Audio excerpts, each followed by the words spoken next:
Request time, which song? Cheza. Yeah. We start with Cheza. All right, I want us to stand up a little bit so we warm up ourselves.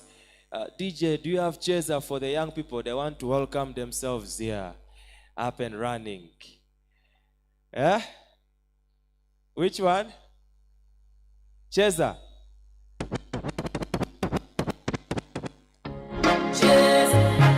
So why are we not standing? Why are we not standing? Aha. Let's get this song up and running. This is for you, Jesus. Just wonder on the beat. Let's go.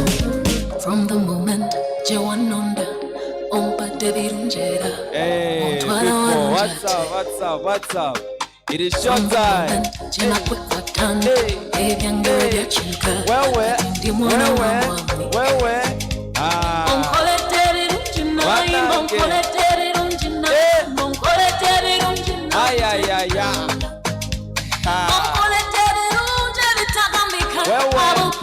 Where? Bye. That's for Jesus. Cheza for us.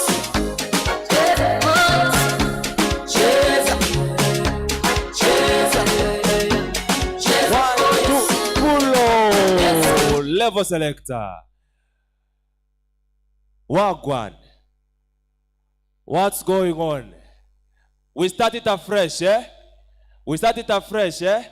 Hey, let's see some energy. Let's see some vibe. Selector, one more time. Roll it from the top, eh? Your mercies Hey, I tell you, seated. Let me see all of you up. Go. You turn my life around. Give me a Hey. Where are you people? Your mercy on you. You turn my life around. Give me a praise. Jesus, you do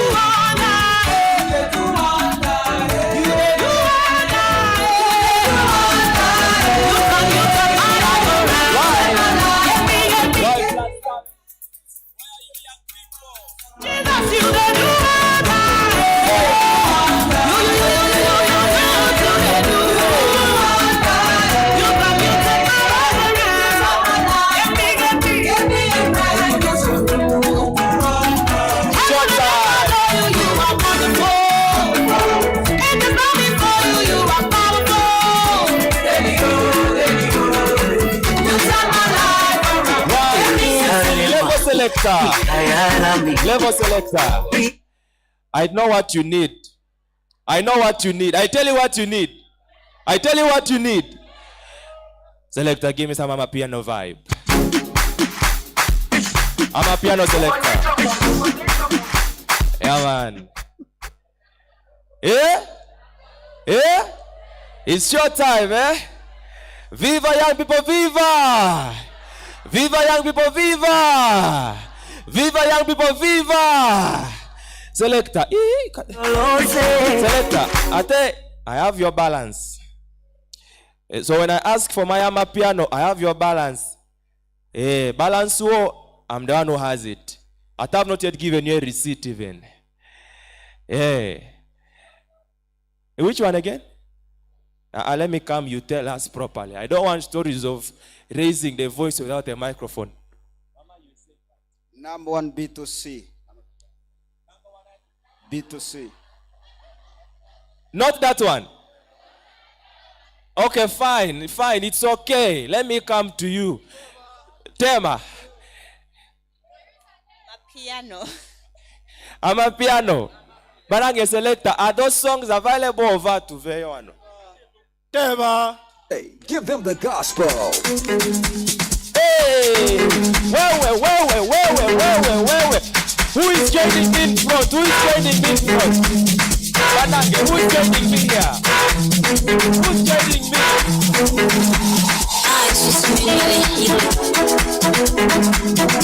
I am here alone. Young people, I am the Lord on the stage. Who is joining me?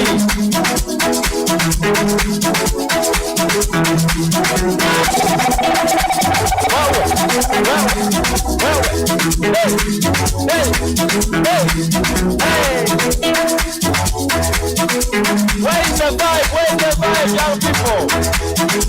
Yeah? Over which region is this? This must be Kampala. This must be Kampala. On our city. Banange. My people from Gulu, where are you? DJ International, number one. Yeah? Well.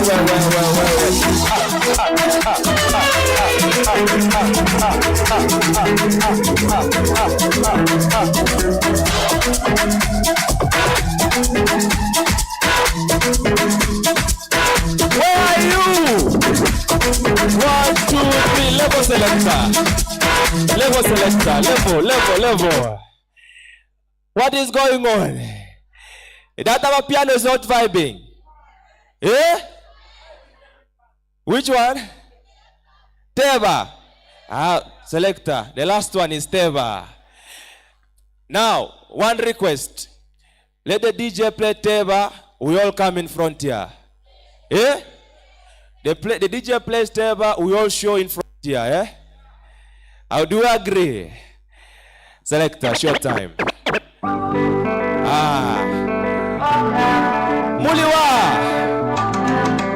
Muliwa mzee.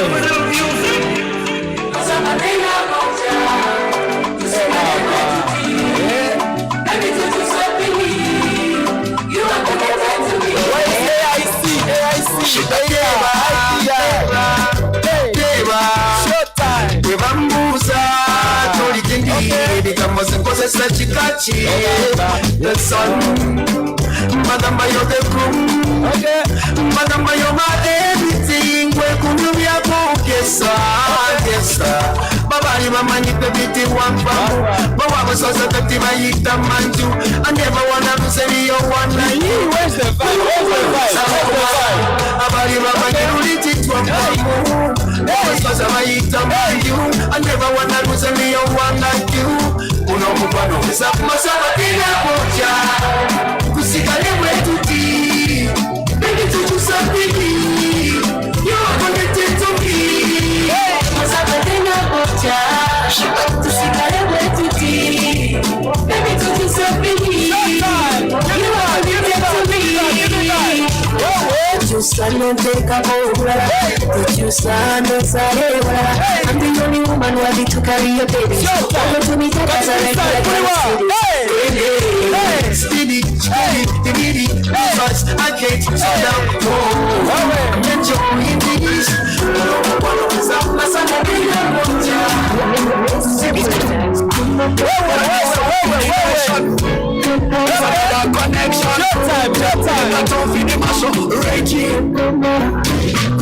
Kubaliwe niyo shongare babaziwe manyise Namba mani mpaka soti jakwe Kambe mazire Nyombo sekazo babukwe Bankandi baruntwara ndahire Kapira kuzana ningo kukama Onyeti kubanjire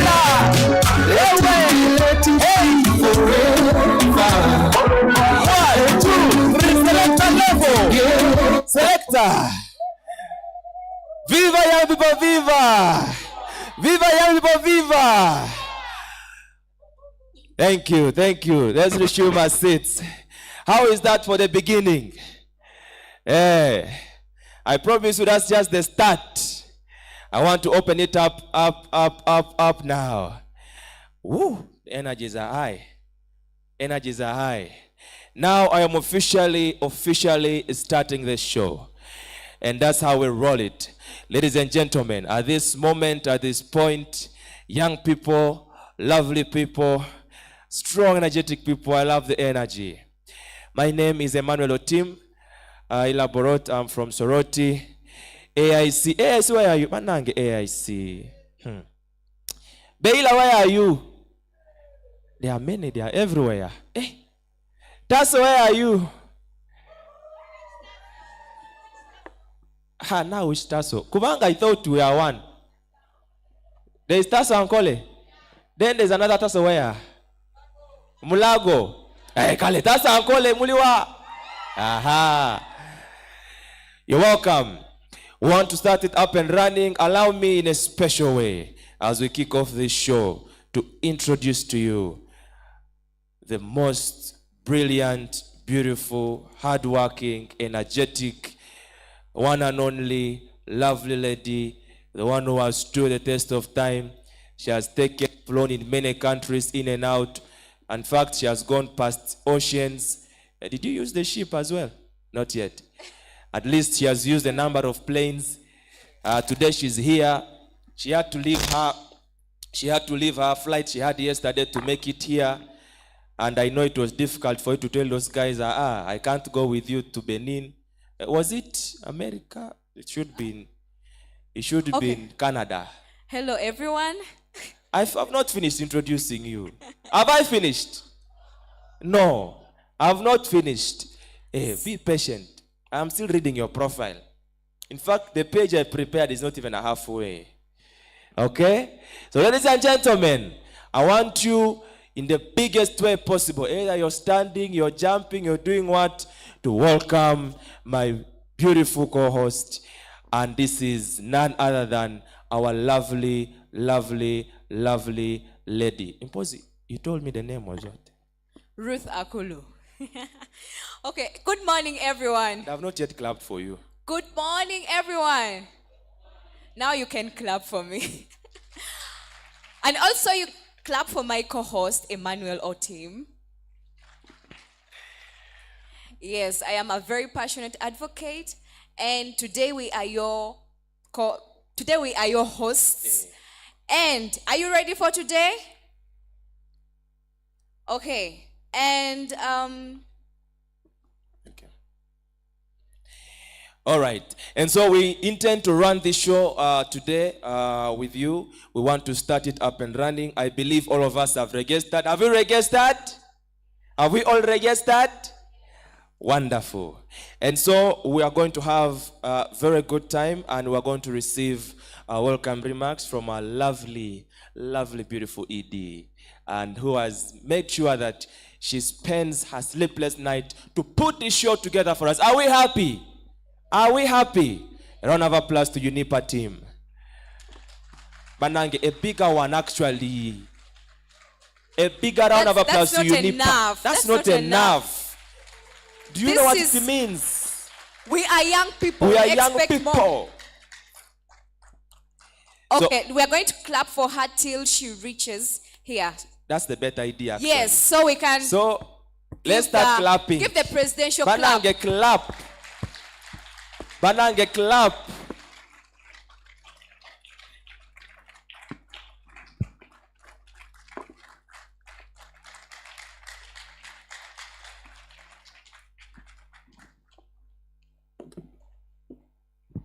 Good morning.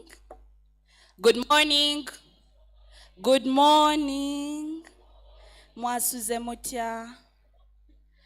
Now the other languages. What? Emigoni. Ngoni. Hey. Okay. Good morning. Let me just stick to English because I may end up abusing other languages. My name is Ruth Awori.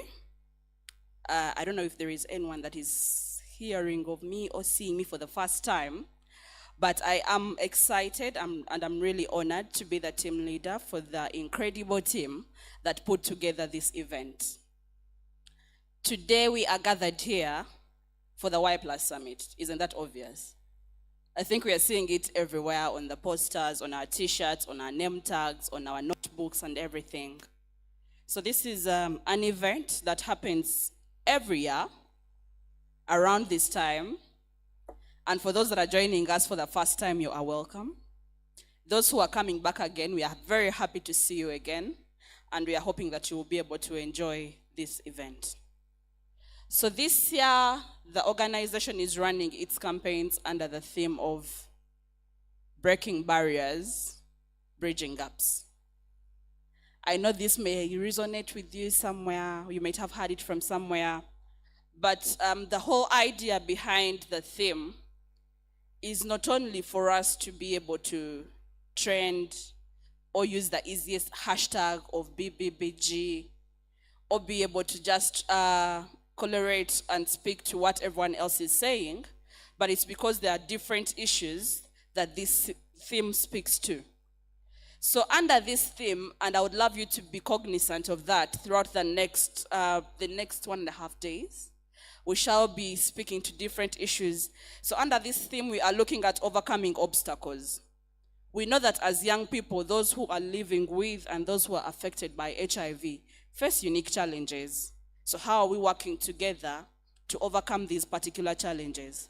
And then secondly, this theme, if you realize, it speaks about connection and unity, because we know that we cannot do it alone as young people. The issues that we are facing are not issues that we can address on our own. We need our supporters, we need our caregivers, we need our allies, we need the health facilities. And then thirdly, it also speaks about addressing the different disparities that speak to the social injustices, the policy gaps that we are facing, the policy barriers, and much more. And lastly, it speaks about hope and resilience. As young people, we are saying that whatever the barriers are, they are not putting us down. Whatever the barriers are, they are not letting us fail on what we are seeing as the end goal. So throughout the next sessions for today and tomorrow, we shall be provoking discussions. We shall be having those discussions that make you want to, I don't know, come up here and take up the microphone and speak for yourself, because these are going to be issues that are speaking to us as individuals, issues that speak back to us in our communities. We are not having these conversations of what is the UN saying, of what is the current, what can I say? We're not having those high-level discussions. We are coming back to the drawing board. What are the barriers that we are facing as young people? What can we do? Who can we work with to be able to address these particular barriers? So my role here right now, and I might be coming back later, my role right now is only to welcome you to this event. Thank you very much for making time. Thank you very much for being early.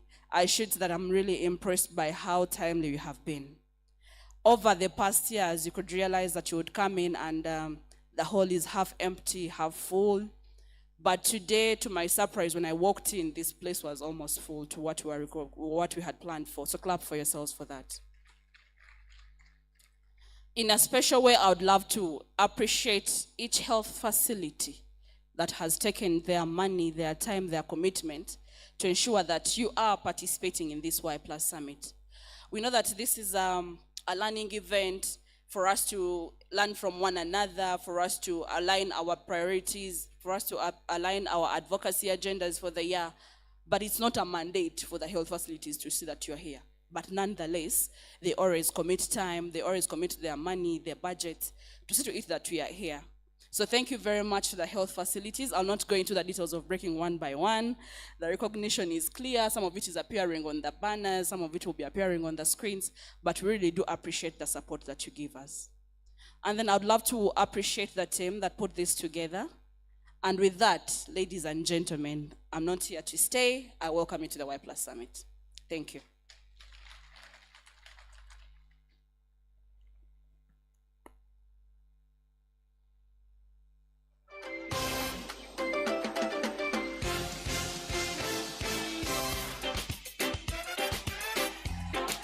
Thank you. Let's give a big round of applause to our ED, please, as she sits and takes her seat.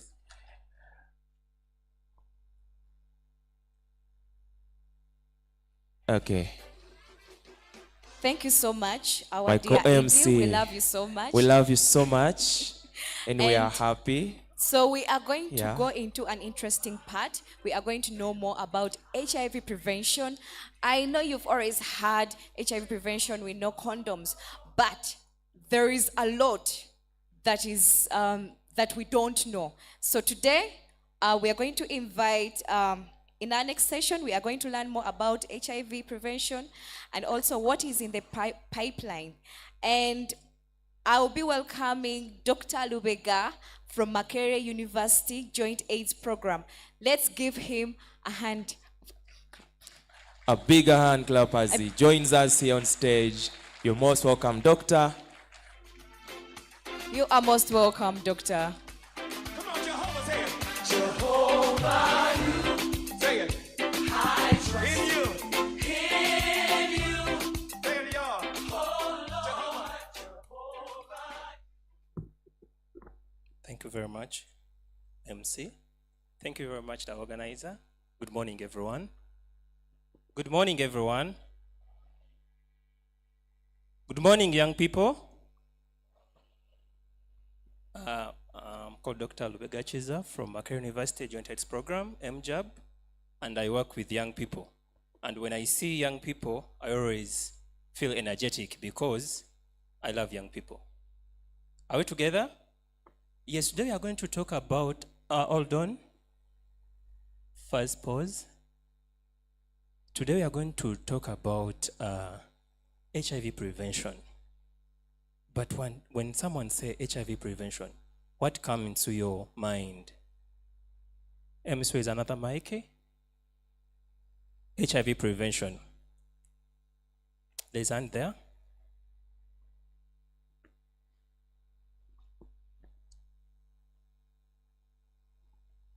Okay, thank you. To me, HIV prevention, it's like if you're still negative, how to prevent yourself from acquiring it. Thank you. Thank you. Someone else? Yes, the other side. Good morning, the whole house. Good morning. You're speaking to Bruno Ajokit from AIC Soroti.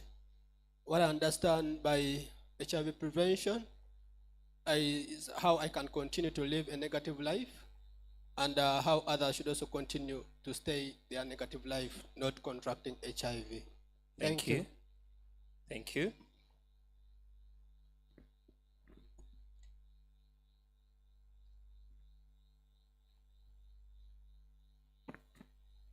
Good morning, everyone. Good morning. Talking to Tarema Julius from Kamwenge Biguri Beira. When you're talking to HIV prevention, that's when you find that's when we are going to stop spreading the HIV diseases from us who are positives and those who are negative, to stop getting that disease or that virus. Thank you. This side, like two tables, this side, the first one and the other one.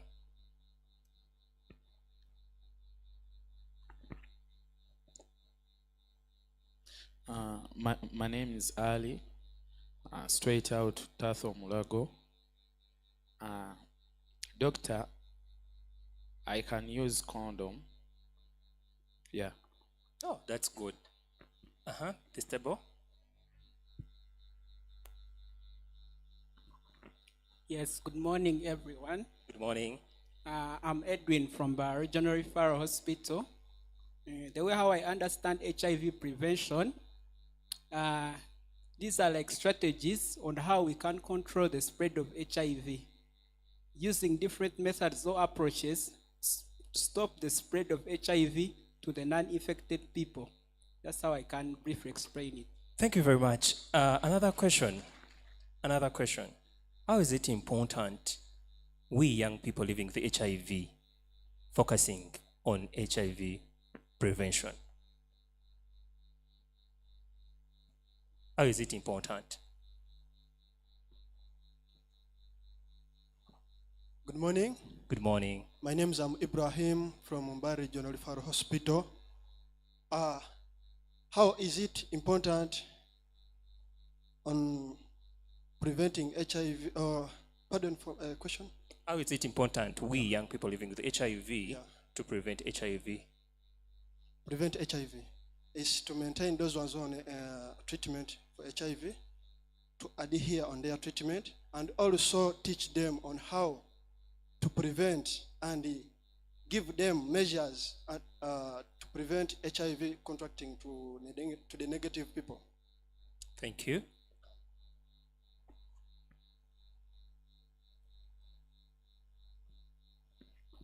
I'm called Apino Agnes from Soroti. It is that it can help us to reduce HIV from other people. Okay.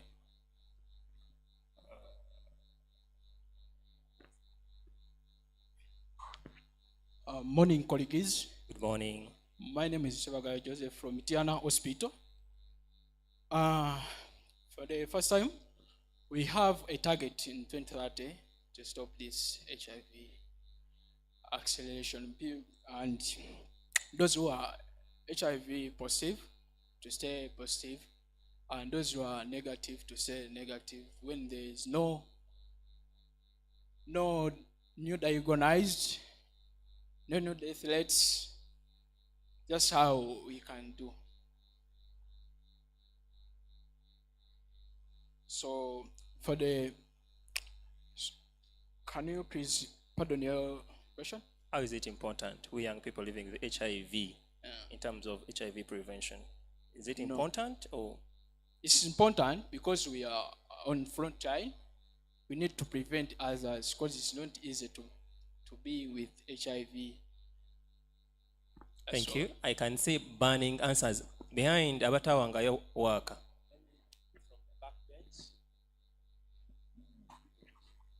Thank you, Doctor. I'm Sarah. I'm from Masindi district. So the way it is important, as younger people living with HIV, the importance of Preventing HIV. Preventing it is like those people who are still negative. It's our role to show them measures how they can prevent and to prevent them from acquiring it. Okay, thank you. More true, then we go to another question.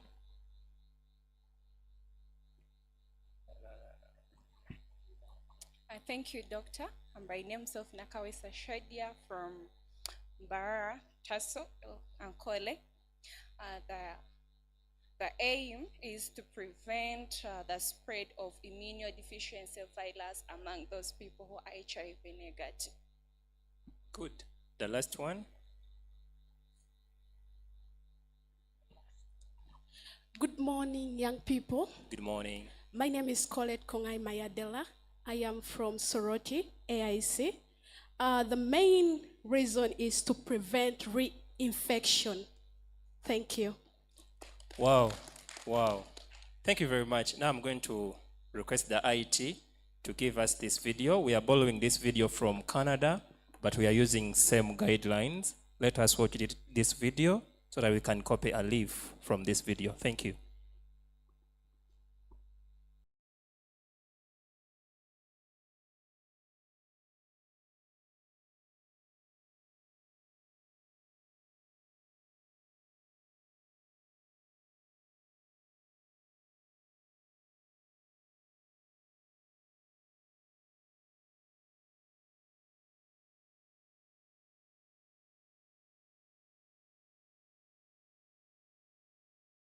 Hi, I'm Sigenli Del Canto, and I work at SHARE, the Saskatchewan HIV/AIDS research endeavor. I want to spend a few minutes talking to you about HIV prevention. Today, we have more ways than ever of effectively preventing HIV infection. Both HIV positive and HIV negative people can play a role in stopping the spread of this virus and staying safe. Before talking about how to prevent transmission, let's review the three main ways that HIV is passed from person to person. First, through unprotected sex. In other words, sex where no effective strategy like condoms, PrEP, or HIV treatment is used. Second, through sharing equipment to use drugs. And finally, to an infant during pregnancy, childbirth, or through breastfeeding. Effective tools and strategies that can prevent HIV transmission through all of these routes now exist. With increased awareness and proper use of these approaches, we can maximize their impact on the HIV epidemic. In the past few years, our understanding of effective tools and strategies to prevent HIV has expanded significantly. We now have three highly effective strategies that, when used consistently and correctly, make the risk of sexual transmission of HIV very low or negligible. These strategies are the use of PrEP by HIV-negative people, the use of antiretroviral treatment by people living with HIV to maintain an undetectable viral load, and the use of condoms. Let's look at each of these strategies separately. PrEP, which stands for pre-exposure prophylaxis, is approved in Canada for people whose behaviors put them at high risk for acquiring HIV. It involves taking one pill, which contains a combination of 2 drugs, once a day, along with regular medical appointments for monitoring and support. The drugs in this pill are also used to treat HIV, but in PrEP, they are used to prevent HIV. HIV medications can also be used by HIV-negative people after a potential exposure to HIV in order to reduce the chance of transmission. Using the medication in this way is called post-exposure prophylaxis, or PEP. We know that when people with HIV take their treatment as prescribed and consistently maintain an undetectable viral load, they do not transmit HIV to their sexual partners. A person has an undetectable viral load when the amount of HIV measured in their blood is below the limit of detection of current tests. The role of treatment in HIV prevention is often referred to as treatment as prevention, or TASP. Condoms are highly effective at preventing the sexual transmission of HIV. There are 2 types. One that is worn externally, sometimes referred to as the male condom, and one that's worn internally, sometimes referred to as the female condom. When condoms are used consistently and correctly, the risk of HIV transmission is very low.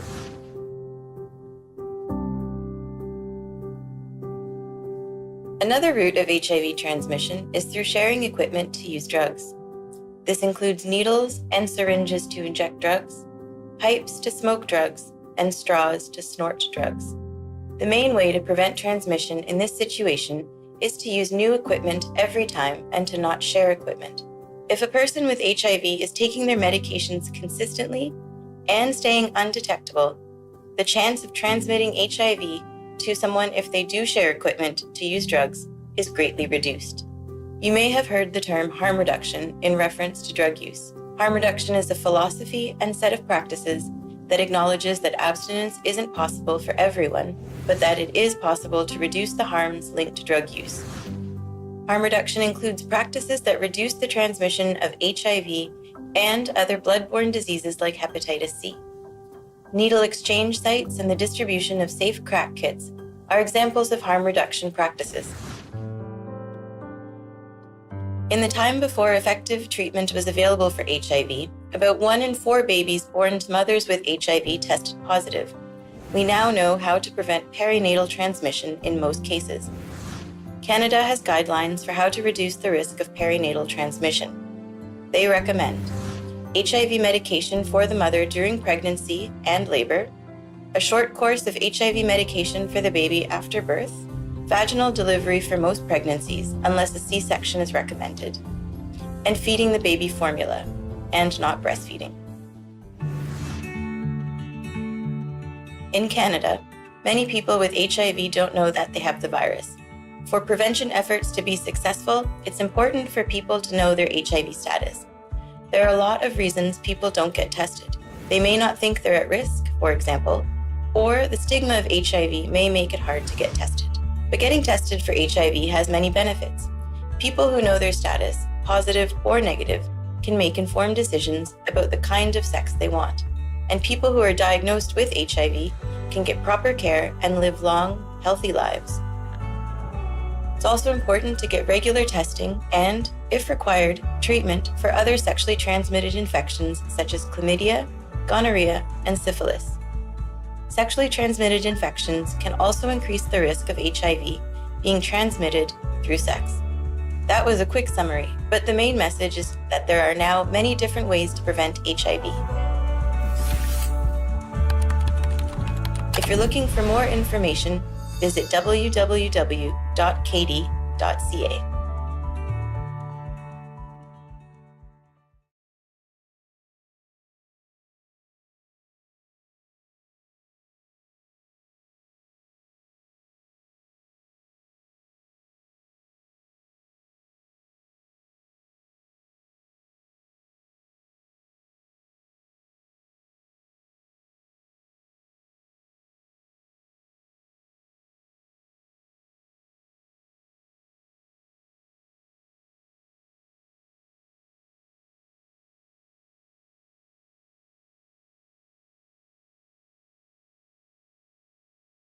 Hi, I'm Sigenli Del Canto, and I work at SHARE, the Saskatchewan HIV/AIDS research endeavor.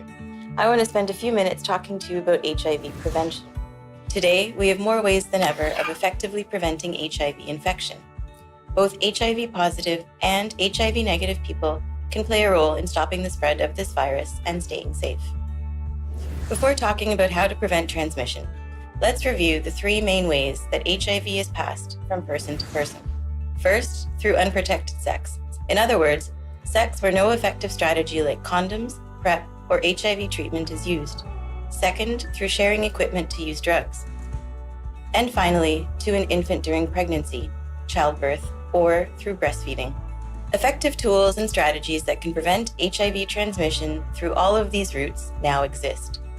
With increased awareness and proper use of these approaches, we can maximize their impact on the HIV epidemic. In the past few years, our understanding of effective tools and strategies to prevent HIV has expanded significantly. We now have 3 highly effective strategies that, when used consistently and correctly, make the risk of sexual transmission of HIV very low or negligible. These strategies are the use of PrEP by HIV-negative people, the use of antiretroviral treatment by people living with HIV to maintain an undetectable viral load, and the use of condoms. Let's look at each of these strategies separately. PrEP, which stands for pre-exposure prophylaxis, is approved in Canada for people whose behaviors put them at high risk for acquiring HIV. It involves taking one pill, which contains a combination of 2 drugs, once a day, along with regular medical appointments for monitoring and support. The drugs in this pill are also used to treat HIV, but in PrEP, they are used to prevent HIV.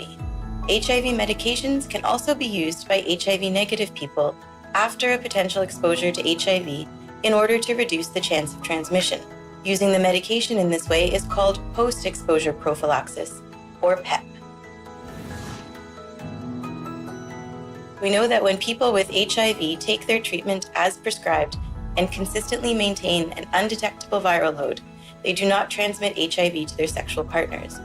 A person has an undetectable viral load when the amount of HIV measured in their blood is below the limit of detection of current tests. The role of treatment in HIV prevention is often referred to as treatment as prevention, or TASP.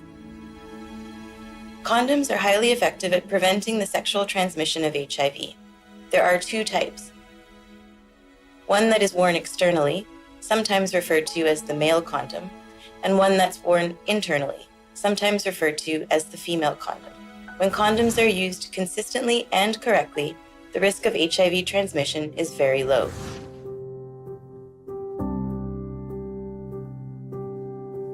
Another route of HIV transmission is through sharing equipment to use drugs. This includes needles and syringes to But I'm saying you don't need to answer. Okay, one more.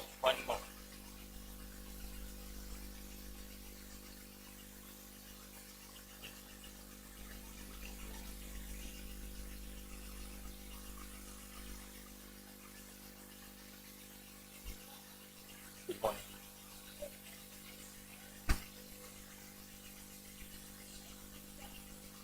Okay, thank you very much for those good answers. Now, when it comes back to we young people, sometimes we misbehave, not taking well our medication, and our viral load is high. Our partners, they are at work. IRS, let us encourage our partners to go to get that blood so that we can protect them to acquire HIV. I think I'll end from here. My time goes. This video they will show you in your free time. Thank you very much.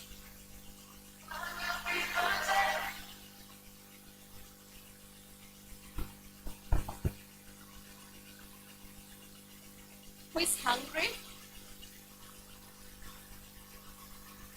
Someone say all of us. I wanted that to first appreciate Doctor in a lovely way. A big round of applause to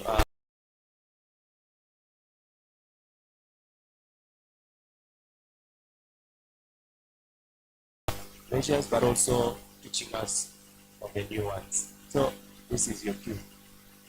This is to remind you once again what our topic for today is, that is choice in HIV prevention. And I'm very glad that Dr. Lubega has been able to touch base on some of the HIV prevention. And I work at SHARE, Pipelines. Saskatchewan HIV/AIDS. And as we go forward, we'll be learning more on what choice means. So get ready. And without wasting another time, we are going for breakfast. Breakfast. So we're going to get someone to place our breakfast. Actually, this person makes everything that we shall eat today.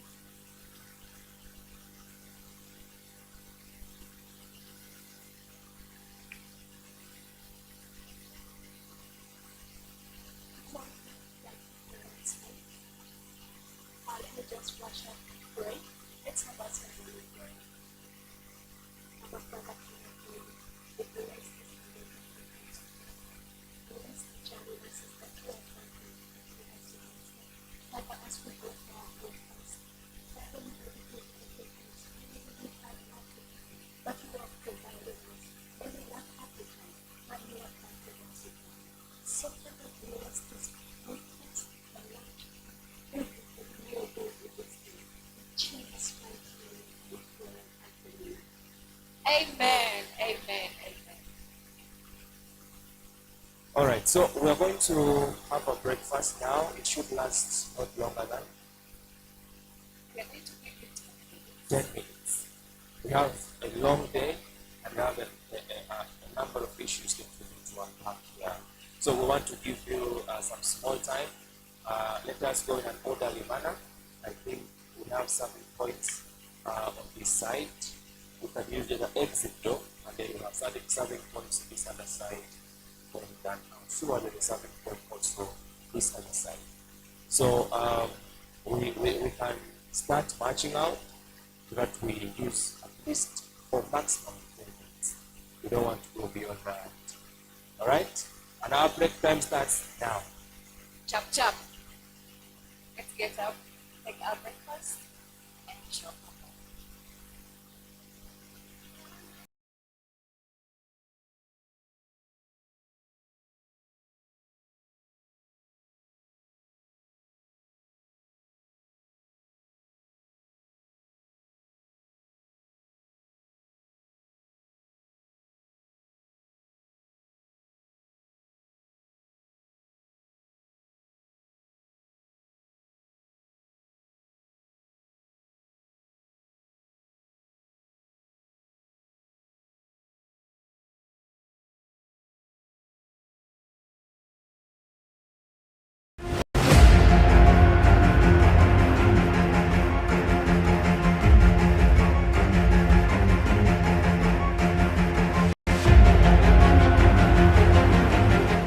I take this opportunity to welcome you all to the Y Plus Summit 2023 under the theme 20 Years and Progressive. Today the theme that I put a lot of emphasis on was on treatment literacy for the client. Knowledge is power, and once our clients know what they are being treated for, how the medicine works, they are going to adhere better.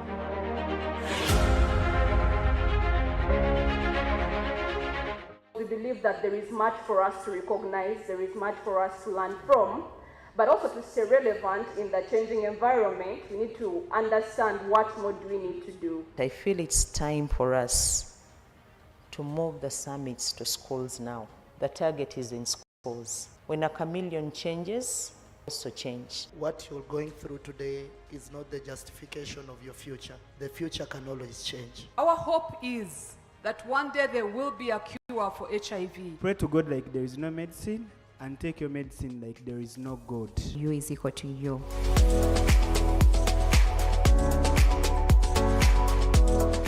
People are looking for the uniqueness you have that other people don't have. Are you a problem solver as well? How far can you go to push this gospel that you're talking about.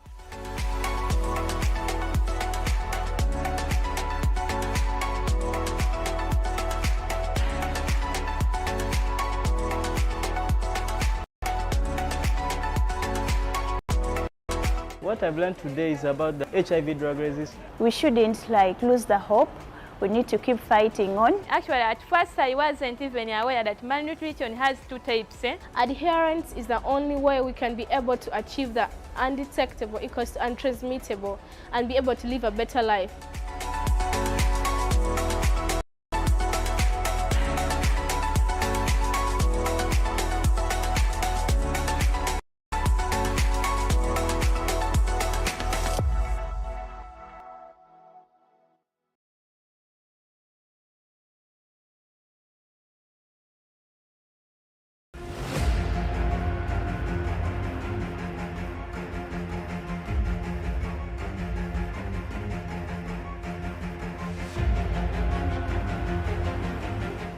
I take this opportunity to welcome you all to the Y Plus Summit 2023 under the theme 20 Years and Progressive.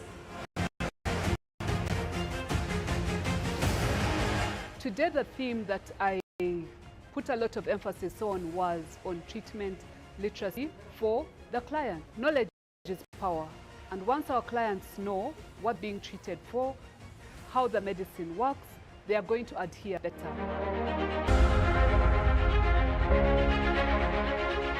We believe that there is much for us to recognize, there is much for us to learn from, but also to advance in the changing environment. We need to understand what more do we need to do. I feel it's time for us to move the summits to schools now.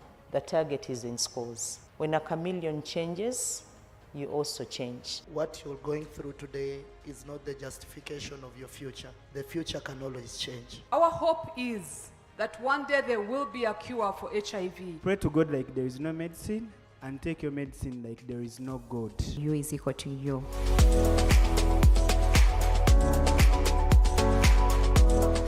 People are looking for the uniqueness you have that other people don't have. Are you a problem solver as well? How far can you go to push this gospel that you're talking about?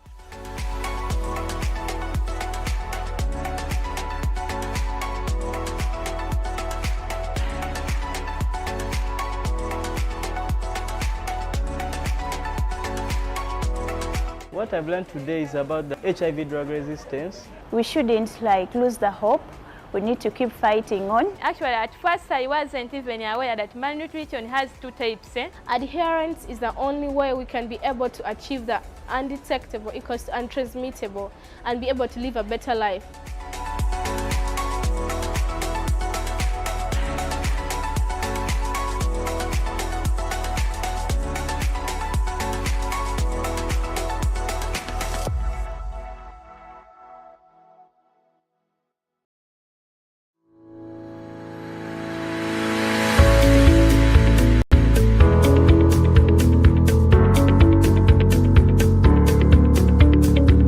So today, I'm going to be looking at knowing ourselves. It's knowing more about self-care. I visited a gynecologist one time. She really advised me to stop using colored knickers. If you use a razor blade, please do not shave Shaolin.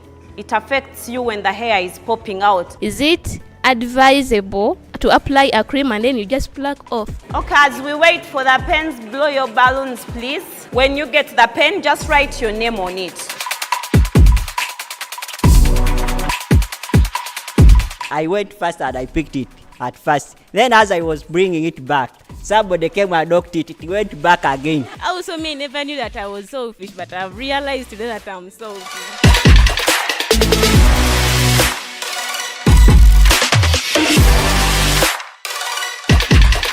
Viva NY Plus! Over 250 young people living with HIV across Uganda, under the coordination of the Uganda Network of Young People Living with HIV/AIDS, UNIPA, have been gathered here at Hotel Africana for the 5th edition of the Y+ Summit under the theme Opening Opportunities for Young People Living with HIV in Uganda. So this summit, in essence, is to share with you what opportunities are available for young people. I have only 3 tips for being healthy. I know we will say a lot going forward. One is that you must stay active. Make sure that at any one point you're active and in control of your action. Young girls, this I must repeat, 15 to 24 are 4 times more likely to have HIV/AIDS than boys the same age.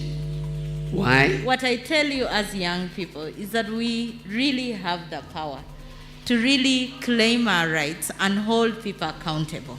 When such a thing happens, that's where knowledge comes in. So as an Afofano and as UNIPA, we believe that there are a number of processes, a number of steps that we can take to ensure that we remain together.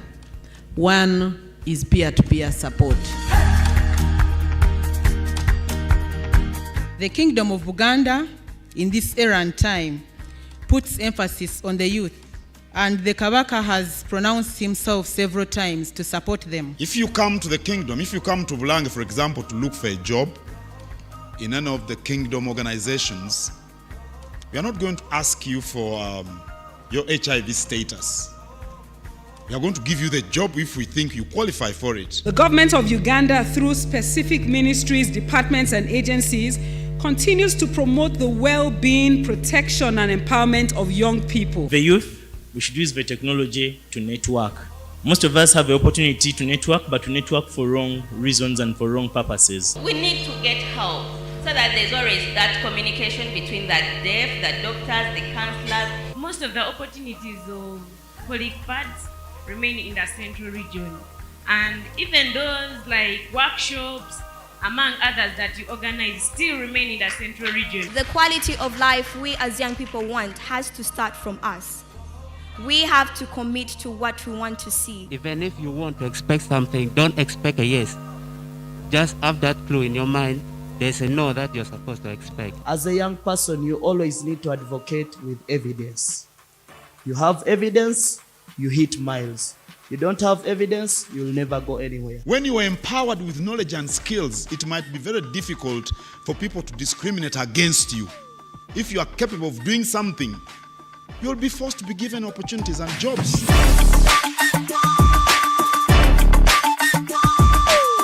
What is your calling? That's what I want you to ask yourself. Your calling is not going to be part of you going to church that I'm becoming a pastor. Your calling is for you to fight the social injustice that we are facing right now. So I would encourage all of you, educate yourselves. The World Health Organization has very good websites. The Ministry of Health has good websites. So there's a lot of information out there, but please make sure that you educate yourself. Prepare as much as you can, because the rooms you're going to get to are with people that think know more than you do. So before you get there, make sure you have your facts. And I would also like to urge young people and general other people to stop testing HIV by looking at somebody's physical appearance. It's a big problem we have. Even a girl with big hips could be HIV positive. Sweden remains committed to working with our partners to improve access to treatment and care for young people living with HIV. And I would invite Mr. Pademasembe to engage our youth leaders in the kingdom. Dr. Nanki Nduka can put you in touch with them so that you utilize the programs we have in the kingdom to spread this message for young people living with HIV to enhance the opportunities that they may. Let me start off by saying how impressed I have been with your work, which I have been following through the UN agencies over the years. So congratulations for a job well done.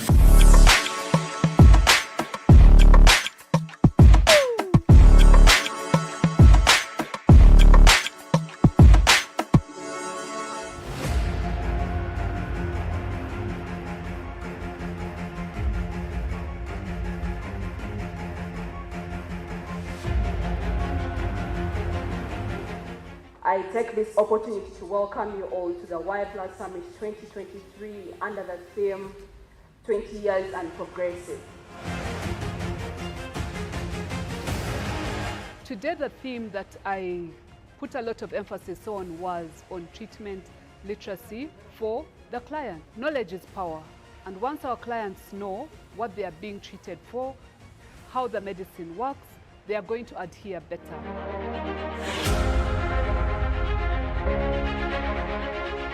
We believe that there is much for us to recognize, there is much for us to learn from, but also to stay relevant in the changing environment. We need to understand what more do we need to do. I feel it's time for us to move the summits to schools now. The target is in schools. When a chameleon changes, you also change. What you're going through today is not the justification of your future. The future can always change. Our hope is that one day there will be a cure for HIV. Pray to God like there is no medicine, and take your medicine like there is no God. You is equal to you.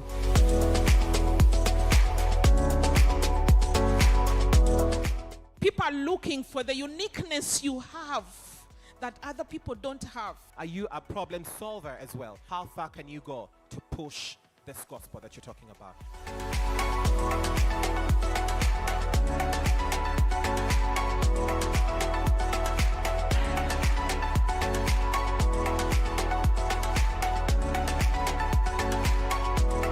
What I've learned today is about the HIV drug resistance. We shouldn't lose the hope. We need to keep fighting on. Actually, at first I wasn't even aware that malnutrition has two types. Adherence is the only way we can be able to achieve the undetectable equals to untransmittable and be able to live a better life.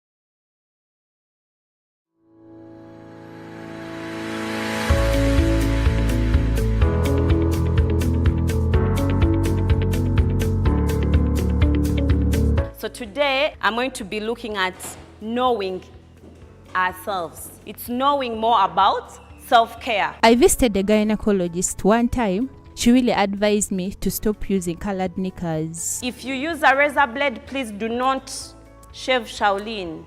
It affects you when the hair is popping out. Is it advisable to apply a cream and then you just pluck off? Okay, as we wait for the pens, blow your balloons, please. When you get the pen, just write your name on it. I went first and I picked it at first. Then as I was bringing it back, somebody came and knocked it. It went back again. Also, me never knew that I was selfish, but I've realized today that I'm selfish.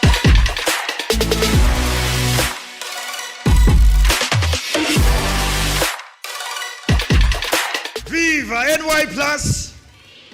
Over 250 young people living with HIV across Uganda, under the coordination of the Uganda Network of Young People Living with HIV/AIDS, UNIPA, have been gathered here at Hotel Africana for the 5th edition of the Y Plus Summit under the theme, Opening Opportunities for Young People Living with HIV in Uganda. So this summit, in essence, is to share with you what opportunities are available for young people. I have only 3 tips for being healthy. I know we will say a lot going forward. One is that you must stay active. Make sure that at any one point you're active and in control of your action. Young girls, this I must repeat, 15 to 24 are 4 times more likely to have HIV/AIDS than boys the same age. Why? What I tell you as young people is that we really have the power to really claim our rights and hold people accountable. When such a thing happens, that's where knowledge comes in. So as NAFOFANO and as UNIPA, we believe that there are a number of processes, a number of steps that we can take to ensure that we... I want us to continue now with our program, and this beautiful time, we have wonderful guests with us, and they are very excited and happy to share with us. And I hope you too are excited to learn and go back with something very amazing and new, but most importantly, make new friends. At this moment, allow me in a special honor welcome our guest speaker, who will be from UNFPA, Dr. Francis, who is with us. And please clap for him as he walks here and feel the steps on the stage, and the clapping begins now. Young people, young people.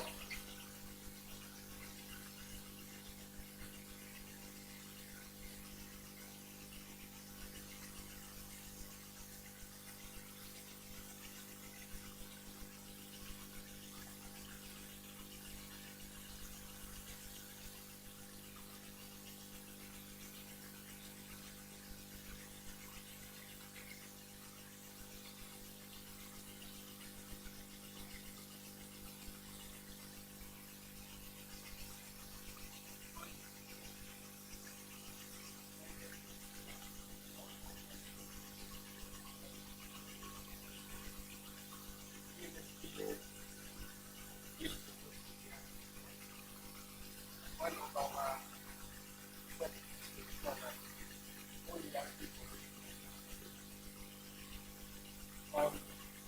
I'm here this morning. I would have loved to come with my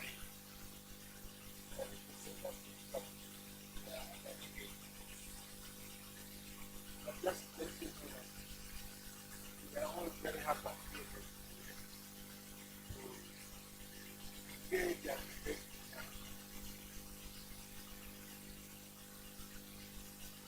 I want to take this opportunity to thank you for organizing this meeting.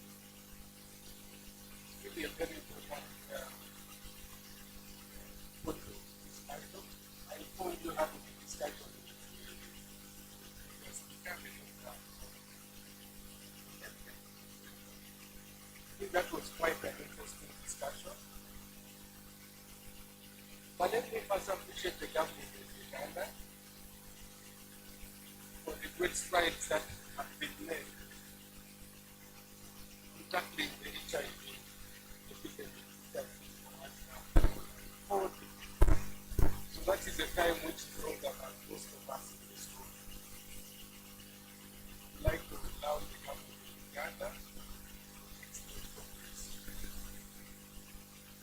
And from 2010 to 2022, there has been a reduction in mortality of HIV by 65%. That's a very, very big number.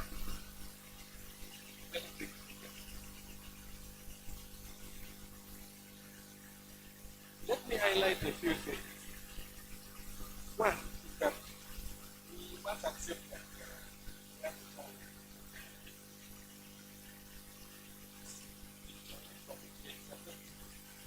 adolescent girls and young women more. For example, in 2022, out of the 19,000 infections among the all adolescents and young people, 19,000.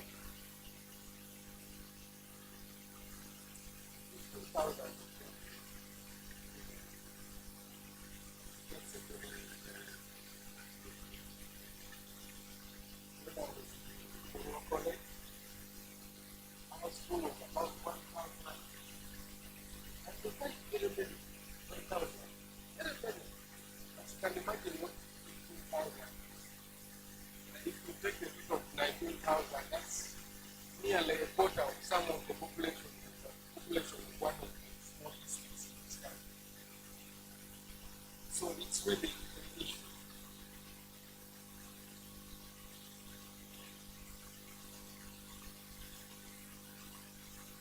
Now let me just go a little bit and talk about infections. Since human civilization began, there used to be infections. Some very infectious, others very infectious and deadly. In this modern age, we still experience such things. We have Ebola, we got COVID, Some are bacterial, some are viral. But what is important about human characteristics is that we always do our level best to survive. Survive with those who have been infected, and those who don't be infected. We're not like animals. When they get epidemics, really deals with them. Why? It's because we've learned over time through observation and experience how these diseases spread, how they can be prevented, and what we should do. Having said that,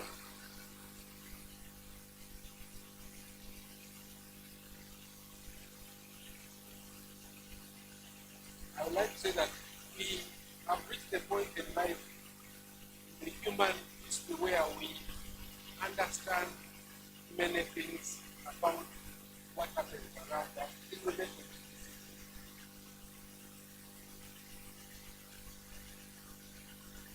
So, we know how the diseases are spread and how they can.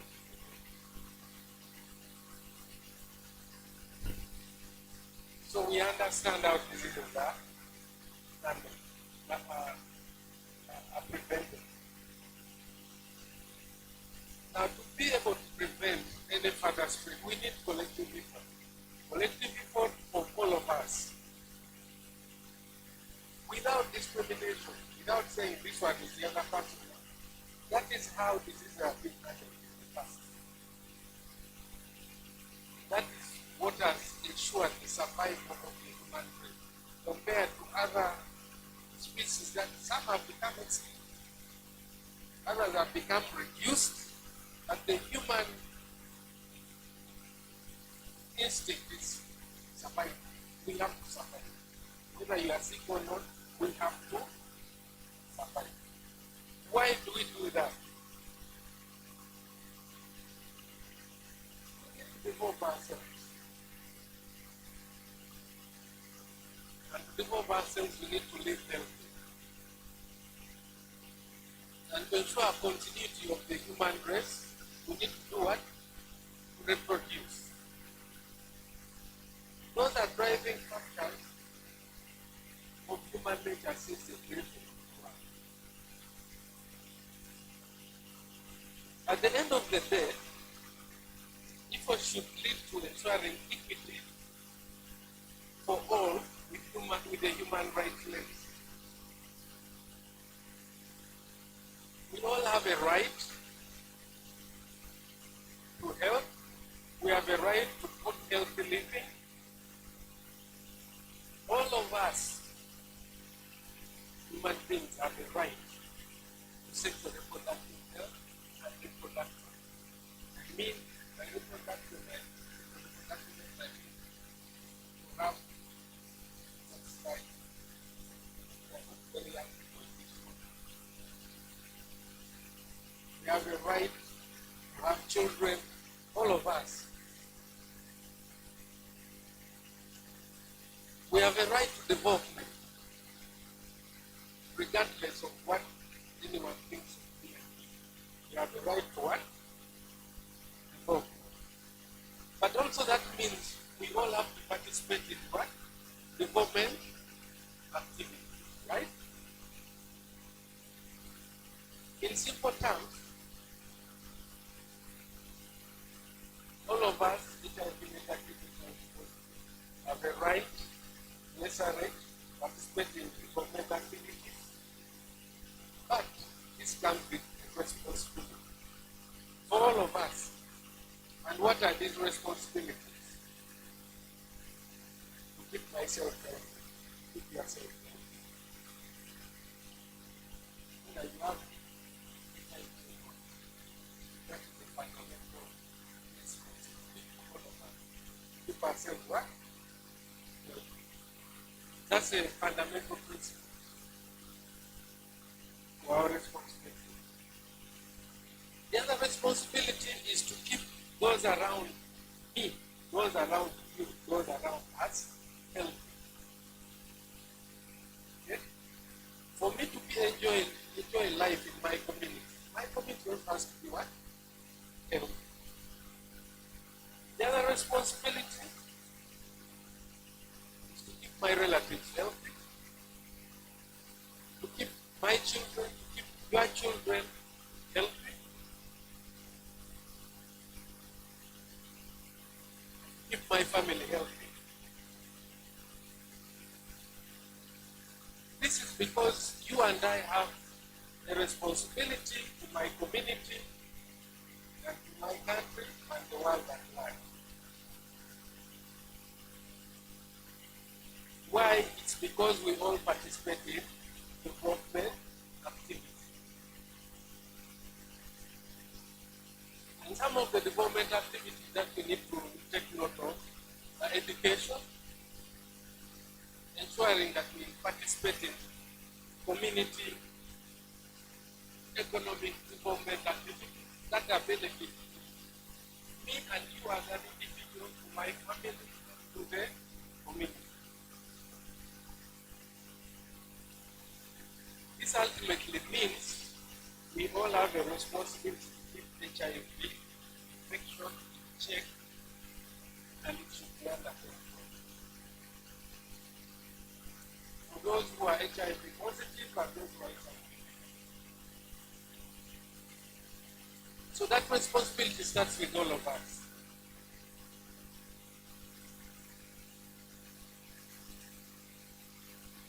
That means we all need to ensure the behavior we exhibit against HIV infection, and we should be responsible when they engage in this practice. What is it to a person who is HIV negative? Those who are HIV negative? One, ensure that they engage in health seeking, health promoting, and supportive behavior. They should support others. They should promote their behavior.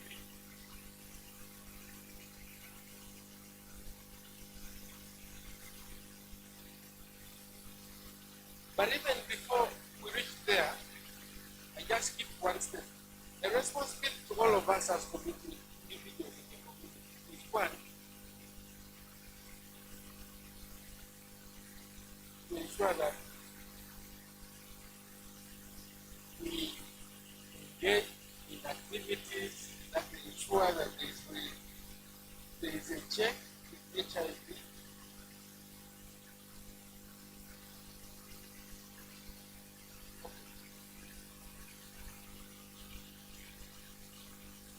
I will now try to move fast, but you'll see what has happened.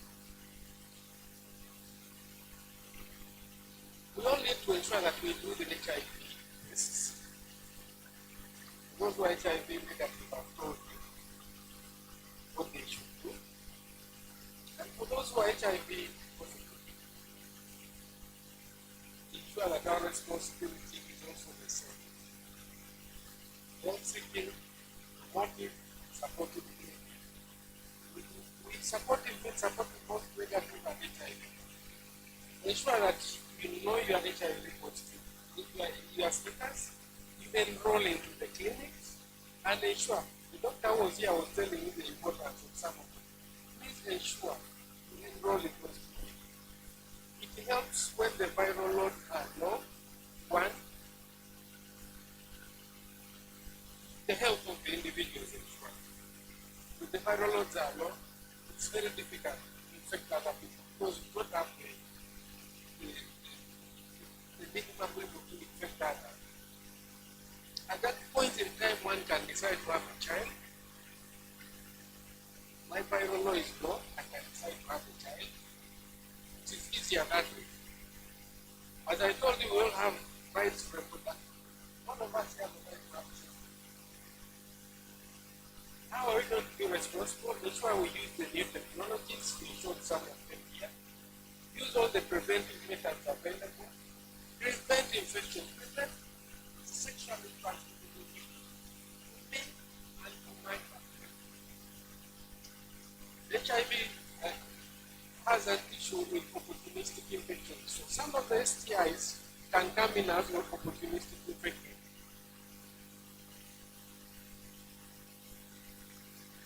In summary,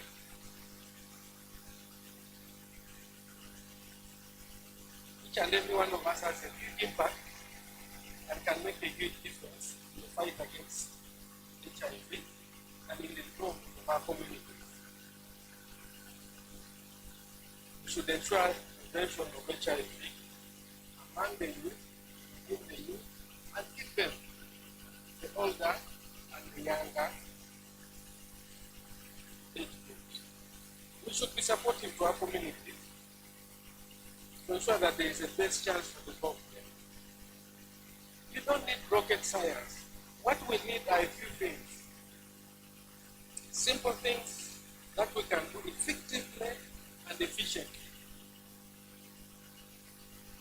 A few things, simple, done effectively and efficiently, will ensure better health in our community.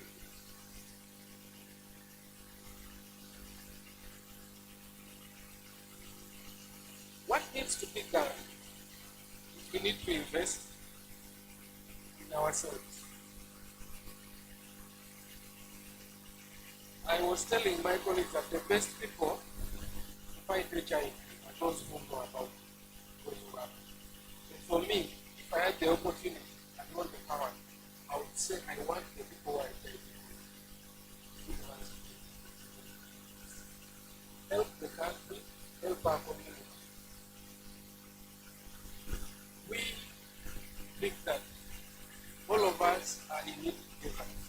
Don't try to think that we are separate, we are different. No, we are all in it together. So this is where I put my investment. But it comes at the cost the community has to trust. So how we behave, how we interact with the community will guide on what we are able to achieve. When we are supporting our communities and their communities, we look at you and will ensure that you participate in the development of the community. So with these few words, let me thank you. Let us work together. We are not alone. We are with everybody. Let's ensure that the children are not infected, our children. Let's ensure that our community are not infected. To ensure the development of ourselves, our community, and the nation at large. Thank you. Thank you very much. Thank you so much, Dr. Francis. Can we give Dr. Francis a round of applause? And one of the key things that I pick out from this speech is that HIV is still a burden. And adolescent girls and young women are at high risk. And we've had stories, we've had news about on young women getting infected. And today, to remind you once again that our theme is on choice for HIV prevention. And we shall be focusing on advocacy around new HIV prevention technologies, emphasizing the choice in HIV prevention. And one of the key concrete strategies that has been developed or initiated is the Choice Manifesto. So, ladies and gentlemen in the room, pay attention in this next section. If need be, lean forward. Every young woman in the room, just lean forward. Can I see you leaning forward for this session? Can I see you? You ready? Make your ears are packed up to listen and absorb everything that will be presented today. And with that, I'm going to welcome the Deputy Executive Director of the International Community of Women Living with HIV Eastern Africa, Dorothy Namtama. Let's give her a big hand clap as she comes. That's not enough. Dorothy will give us a presentation on the Choice Manifesto, HIV prevention. She will tell us what it's all about, who are behind the Choice Manifesto, how far has it gone, and what role can we play to make sure that we push for choice for HIV prevention. You're most welcome.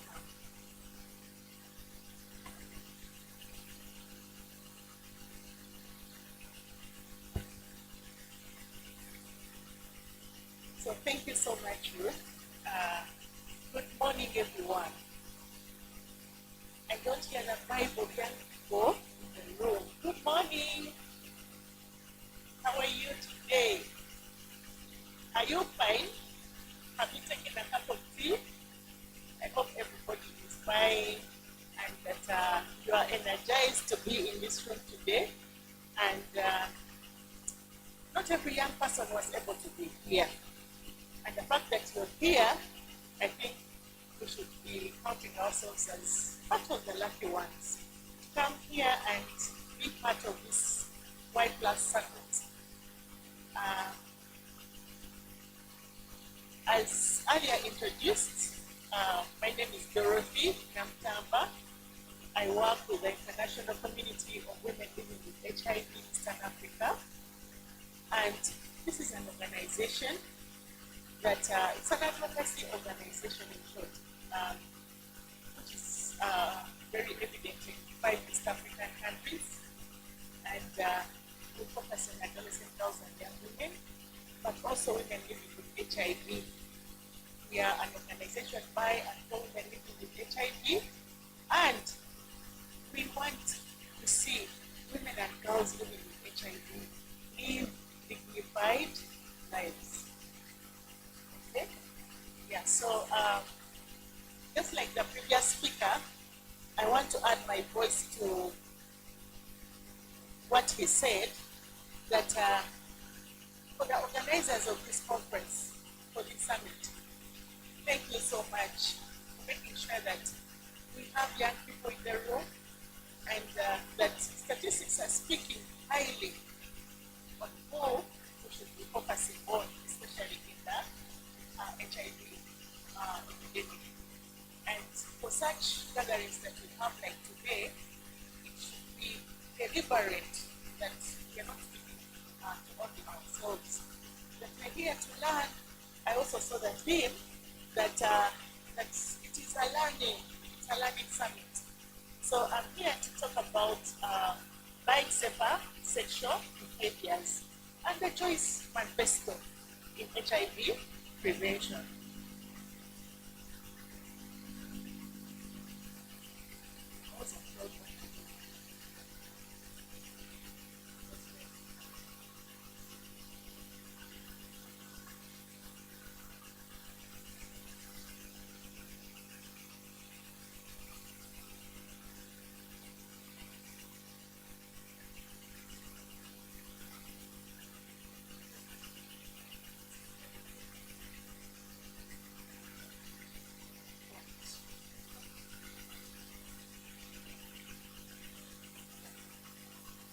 Thank you. Not every day is a learning. It's a learning experience. So I'm not going to talk about only the Choice Manifesto, but how do we get to the Choice Manifesto? And I want to say thank you for inviting us as ICWEA to be part of this summit and to be sharing with you what we know best. Doctor said that I wish HIV positive people are the ones leading the HIV prevention agenda. And definitely, as an organization for women and young women with HIV, one of the reasons that, and one of the things that we do is that we focus on HIV prevention. Majorly because we do not want to see any other person getting infected with HIV. In the background here, I just wanted to give you a snapshot of where we are as a country, but also a region. And we are saying that as a country, we have recorded tremendous improvement in the fight against HIV. And we actually achieved the 1990 targets as a country. And how many of us know the 1990 targets? We all know the 1990 targets. By show of hands, how many of us know the 1990 targets? Okay, who can just tell me what the 1990 targets are? By show of hands, someone's hand is up here.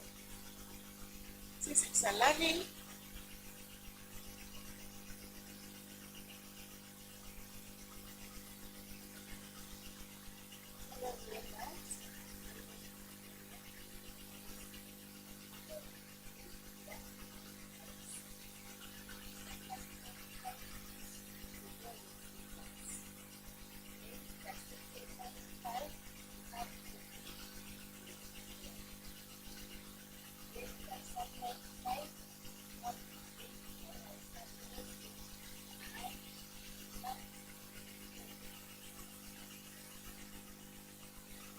that is a brief of what our colleagues said about 90, 95, 95, 95. They actually qualified us to be at the 95, 95.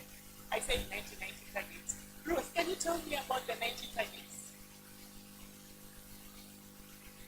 So I believe that she was able to summarize, but the 1990 targets the UN study for ending HIV by 2020. And the first one is, the first 90 is ensuring that 90% of all people, for example, in this case we are talking about Uganda, are tested for HIV. Every one of them, 90% of these people should know their status, as she said. The second 90% is making sure that all of those that have tested for HIV and have known to be, and their HIV results have turned out positive, should be enrolled in care. That is out of the 90% that have tested, and those that have found to be HIV positive are enrolled in care. And all those that are enrolled in care, 90% should have undetectable viral load or a suppressed viral load. So that is what I understand. Yeah, thank you so much, Ruth. And yeah, she deserves a very huge hand clap. At least before we go into the in-depth of knowing about the traceman president, we should know that we achieved that by the end of 2020. We actually went to the 95, 95, 95. However, as a country, much as we have made tremendous progress in the 1990 targets of UNAIDS, when we get to the ones of 95, 95, 95, we are saying that, yes, we have met at least the second 95. Over 95% of adults living with HIV who are aware of their status are on ART. That is the second 95. Remember, she said the first 95 would be out of the 40 million people.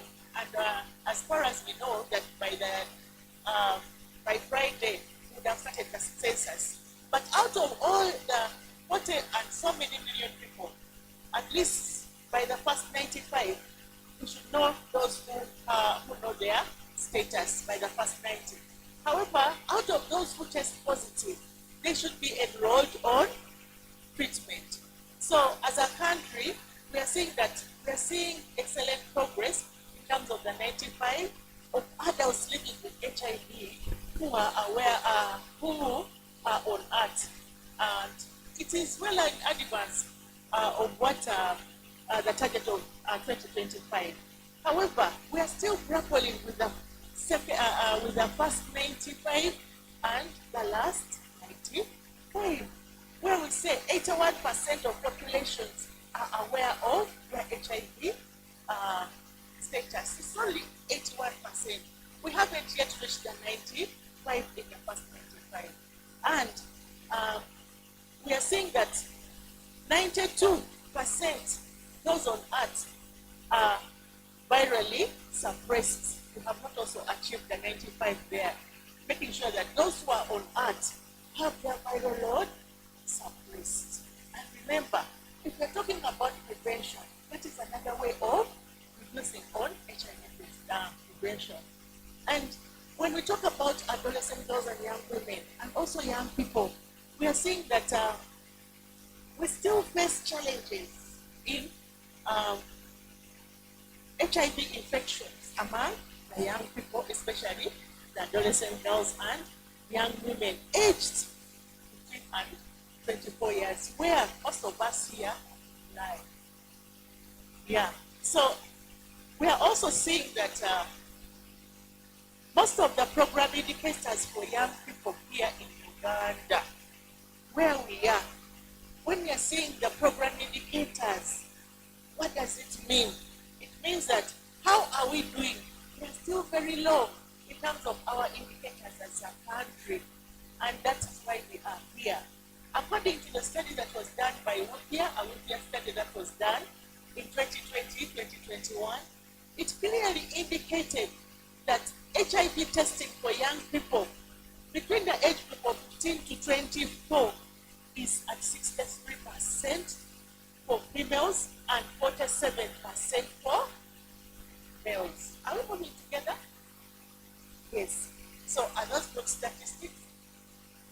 For young people, between the age group of 15 to 24, when we talk about if it was an indicator, we should be still below average. Remember, we want to reach the 95, but HIV testing is still very low at 63.7 for female, but also 43.3 for males.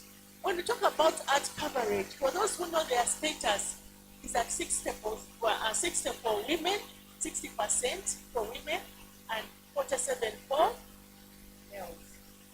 Yeah? So even the ART coverage, we are still struggling as a country. Viral load suppression. Those who are on treatment and have virally suppressed their status is still very low. As young people, we need to see how we move out of these statistics the way they are reading. And we're saying that only 52% for female and 37% for male. And when we talk about condom use, because it's one of the methods for HIV prevention, we're saying that it is 41.8 for males and 33.2 for females. So we have not yet even embraced those that are available. Condoms are cheaper, available. You can make a decision on whether to use it or not. And when we talk about the situation of women and adolescent girls in sub-Saharan Africa and in Uganda where we are, I want to bring to your attention that probably the HIV epidemic has a female face. And when we say a female face, when we say the HIV epidemic has a female face, what is it? Those are not kind words. Are they kind words? They are not kind words. And we're saying that women make up 53% of adults living with HIV, and the highest burden is in the Eastern and Southern Africa. So the biggest burden is here, where we are, of the HIV in the whole of the sub-Saharan Africa. And we're also seeing that in the worst affected countries, 80% of new infections are among the adolescent girls, who are 8 times more likely to be living with HIV than the adolescent boys. So sometimes we are asked the question, why are we focusing on adolescent girls and leaving adolescent boys out? And we are investing for impact. It is because of the statistics that are speaking to us. And we don't want to leave the adolescent boys behind. But when you look at our tables and you know that we are sitting together on the same table, we should know that the adolescent girls are 8 times more likely to be infected with the HIV than the boys.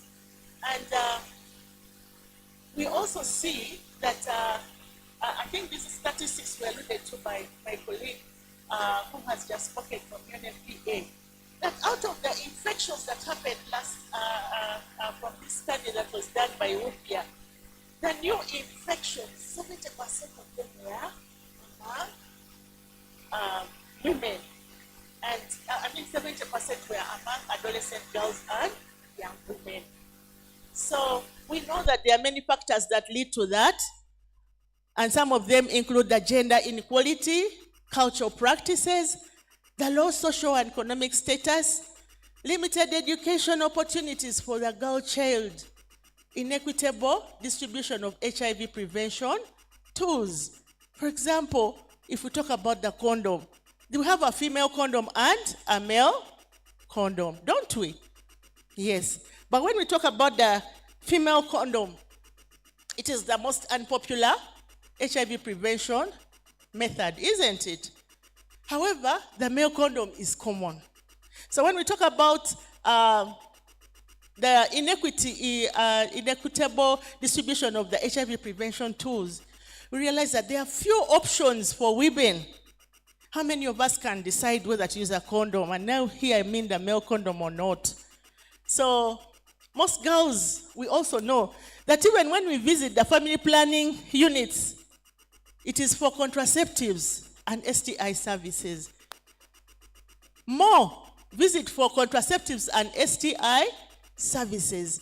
Very few of us visit for HIV prevention clinics.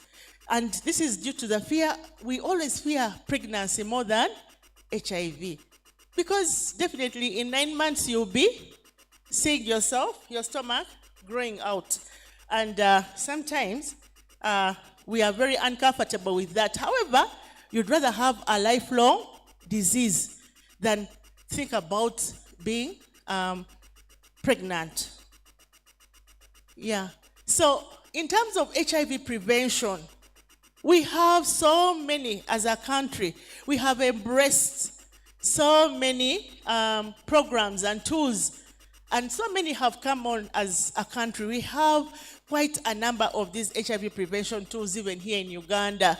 It's not that they are not there. We have bad statistics. Yes, we have not achieved those 95 targets, but it's not because we do not have the tools. We do have the tools with us. For example, the male and the female condoms, are they there or they are not? Are they there? Yes, they are there. And we also know about PrEP. How many of us know about PrEP? Yeah. By show of hands, how many of us know about PrEP? Oh, yeah. So we know that there are also PrEP, at least more than half of the majority of us know about PrEP. Then we also know that other interventions like the voluntary medical male circumcision. So those camps that are organized in our communities, they are also geared towards HIV prevention. We also talk about behavior change, interventions to, for example, reducing the number of sexual partners. It's not about these other methods only, but we also talk about behavior change. But also, for those who are using drugs, but also needles, the use of clean needles and syringes, because there are those populations that inject drugs. And now, we also know that beyond that, we have also PMTCT, we have U equals U. These are just a sample of them, but we also know U equals U. How many of us know U equals U? Great. So we know that if you are undetectable equals to untransmittable. So the only way you can untransmit, and from the previous speaker, our doctor said that if your copies are less than 50, you said 50,000. 50. Yeah. So that means that you are not able to transmit your HIV. But for you to get there, you must adhere to your HIV treatment. However, even with these so many methods that we have around, we are seeing that no single prevention method or approach can stop the HIV epidemic on its own. Yeah? So, even when, that's why we are seeing that when you talk about oral PrEP, for example, we are seeing that the continuity of someone being on oral PrEP in our country has been seen to be at 20%. Most times we start oral PrEP because by the time you're taking oral PrEP, you know you're HIV negative, isn't it? Yes. But for you to be able to achieve the best out of oral PrEP, you must be able to adhere to the oral PrEP. But the adherence right now is not only at 20%. Most people jump off from oral PrEP and say, why am I taking these pills? However, some of them say it is all because of the pill burden. That every time I have to take a pill a day. And then also accessibility to the facilities. And then also we realize that you even forget you don't want to be seen taking the treatment by your own colleagues because they know that when you are seen with this teen, people start thinking about you as a person living with HIV. So we have had challenges in terms of oral PrEP. The usage is still very low, and that sometimes even our health service providers have a negative attitude towards oral PrEP. Oh. Now your thing has refused. Okay. So to address some of these shortcomings, we know that as a country, we have embraced the new technologies that have come on board as Uganda. And there was a recommendation in 2021, WHO recommendation, that brought about some of these other new interventions in terms of HIV prevention that we have already in our country, that we should adopt even the upcoming ones. For example, the dapivirine ring, but also the injectable cabotegravir. These are already approved by WHO. And therefore, as a country, we embraced it and we said, can we introduce these methods in our country as one of those methods that prevent HIV from getting into a person. And these are long-acting. However, to say that these are also discrete methods. Discrete means that if I use the dapivirine ring, nobody would know that I'm using the dapivirine ring. It's not like the condom. The condom whereby I need to negotiate, I need to ask, I need to go out and buy it, and then I see whether I have a decision on how to use it and when to use it. So as a country, we have embraced those new interventions. My dear. Hey.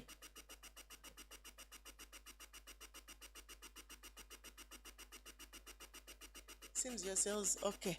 So I just want to talk briefly about the dapivirine ring before I come to the choice. Excuse me? Okay. So how many of us have heard about the dapivirine ring? How many of us have heard about the dapivirine ring? So quite a number of us, few have not seen any hand here. Should I say that the whole of this row you have not heard about the dapivirine ring? You have, eh? Okay. There's only our Miss Y Plus here who has heard about the dapivirine ring. But for the benefit of everybody in this room, we have this new HIV prevention technology. As a country, we have embraced it. And we are saying that the dapivirine is a ring, just like you see this young girl here, young lady holding it. It is a ring. And it is it's a vaginal ring. I'm talking about a vaginal ring because it is inserted into the vagina of a woman. And it slowly releases the antiretroviral drug called dapivirine into the vaginal mucus before for over a course of 1 month. So it is a long acting because it can stay there for as long as 1 month. Is it clear? Yes, it is discreet. It is long acting, and it is discreet because I can put it on and nobody knows that I have put on my ring. And it is user initiated. I will do it myself. Long acting because it takes as long as 1 month. But before when you use it, make sure you insert it at least 4 to 24 hours before you engage in any sexual activity. And for it to be very effective, at least don't insert it immediately and then you go. You give it time to start releasing the drug in your vaginal wall, in the mucus. Offering the ring in community settings would increase access to HIV prevention options, meaning that at least there will be another option in relation to the others that we have. And it would prevent infections among women that would otherwise not be averted by the other methods. For those who have failed on the other methods, at least we have another option which is there, and this is the dapivirine ring. It is new, women-centered, and we all know that we are fighting to control or to end the HIV epidemic. The thing is playing me. Okay. No. Oh. Technician sat so far. Okay.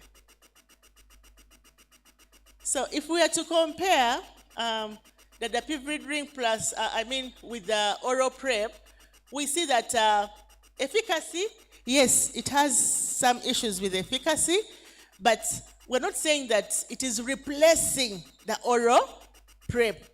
We are bringing another choice into the HIV prevention agenda. It has an efficacy of 35 to 50.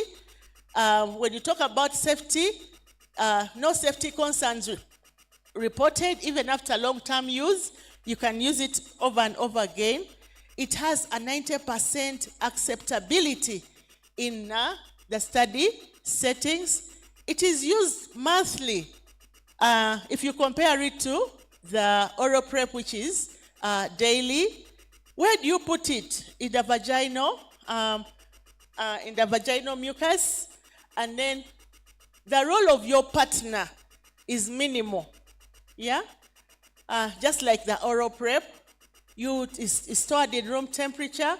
Side effects are minimal and can resolve without the need of necessarily removing the ring. It is something that even your partner would not know that you have put it on. My dear technicians, are you controlling from that side? Okay. So availability, we are saying that the ring, since it is new, it is coming on. It is still in demonstration sites in Uganda. It is long acting. It has a shelf life of 5 years, and it can be delivered in the community, but also in the clinical settings. However, we don't yet have data on use in pregnancy, but also in lactating mothers. If you are a lactating mother, or if you are a mother who is pregnant, we don't yet have the data on that. It is easy to use. It doesn't require necessarily for you to have a service provider, but it also alleviates stigma. This business of moving around with a teen, it alleviates that, and it alleviates that compared to also the other drugs where we are saying that young people, when they are seen with the teens, sometimes they are associated with being HIV positive. Remember, the motive why we are doing this is about prevention. So we also have a new one called the injectable HIV prevention method, and this is the cabotegravir. So those who have heard about dapivirine, I am sure you have also heard about Kable, haven't you? Yes, but for the benefit of others, we are saying that the long-acting injectable cabotegravir, it contains one of those HIV drugs, and it is effective in preventing HIV among people who are at higher risk. So it is an injectable.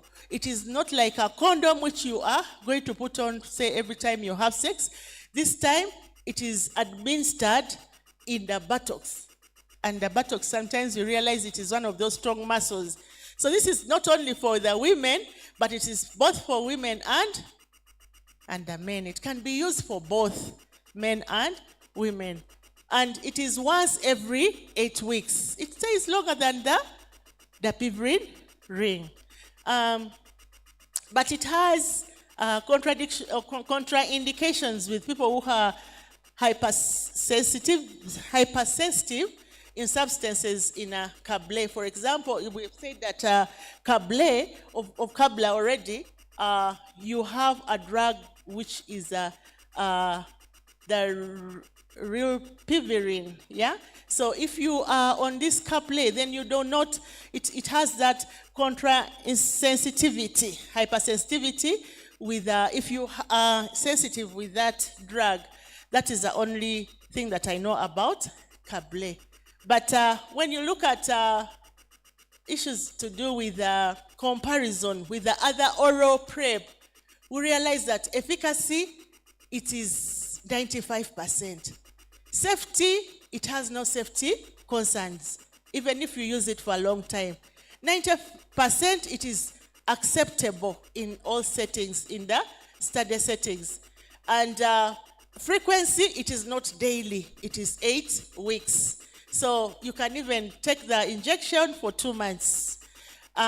Sites, it is systematic, so it means it also requires the health worker to administer this injectable. The role of the partner is minimal, and it is stored under room temperature, but it is injected in the bum. Yeah? Yeah. Oh, the thing has disorganized. Oh, God. Okay, so I wanted to give you an update as to where we are in terms of the implementation of these two in Uganda here, because we are saying these are new interventions. But I also said that there are quite a number of, we have moved in Uganda in terms of ensuring that we are embracing these new technologies. And we have demonstration sites, and in Uganda, we've started the implementation as far as 2023, and so far 837 participants were enrolled on the dapivirine. And these are the sites in Mbarara, in Bofunda, in Gulu, Kitugum Hospital, Gulu Referral Hospital, Namakwekwe, Bison Health Center 3, and Malaba Health Center 4. They are quite spread in the whole of Uganda, these sites. And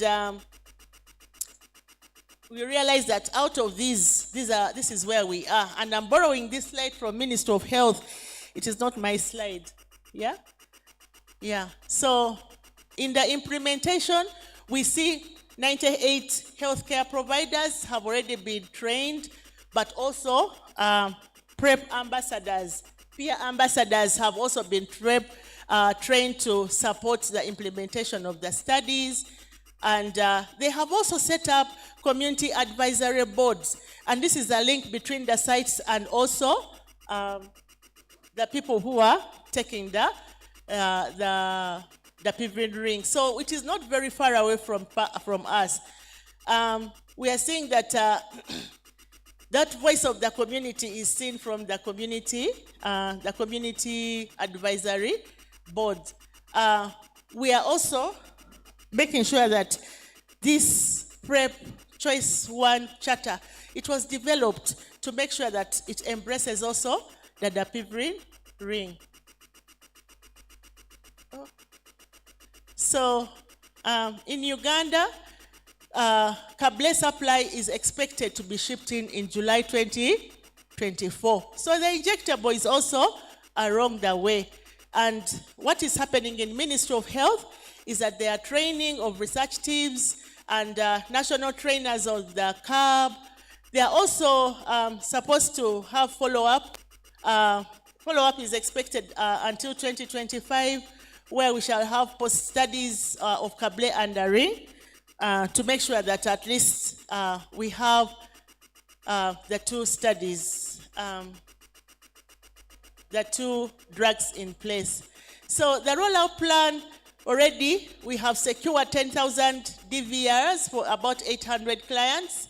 And also the country has secured 3,500 injectables for about 5,500 clients. Remember, for Kable, it is injected after every 2 months.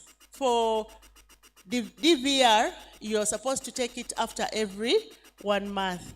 So the rollout in all regions, apart from those under demonstration project, will also be initiated in Mbarara, Mbale, and Gulu.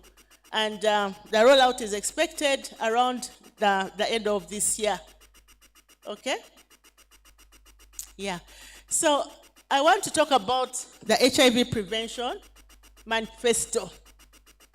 And I want to share with you that ICW Eastern Africa,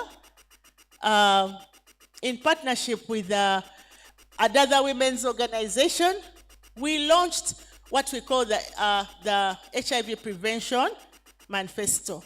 And this was through a meeting that brought together women and adolescent girls from different countries in Southern and Eastern Africa. And we were advocating for every woman and every adolescent girl and young woman to have the freedom to choose the most suitable HIV prevention method. I said we have so many prevention methods, but at least we should have choice. Our agenda was about choice. And for this manifesto, this meeting was graced by none other than the UNAIDS Executive Director, Ms. Winnie Byanyima, who signed that what does choice mean to me. But she also committed to amplify the voices of African women, calling for women-controlled HIV prevention tools. That we need those discrete tools that would respond to our needs as young women. As women, we need those discrete tools. So the Choice Manifesto is advocating for choice in HIV prevention options, that they should be available for women and young women. And we have a commitment to expanding access to the long-acting HIV technologies. So far, the long-acting HIV technologies we have include the Piperin ring, but also the Kable. Are we together? No, we have an interruption, but let's first wait for our guests to sit.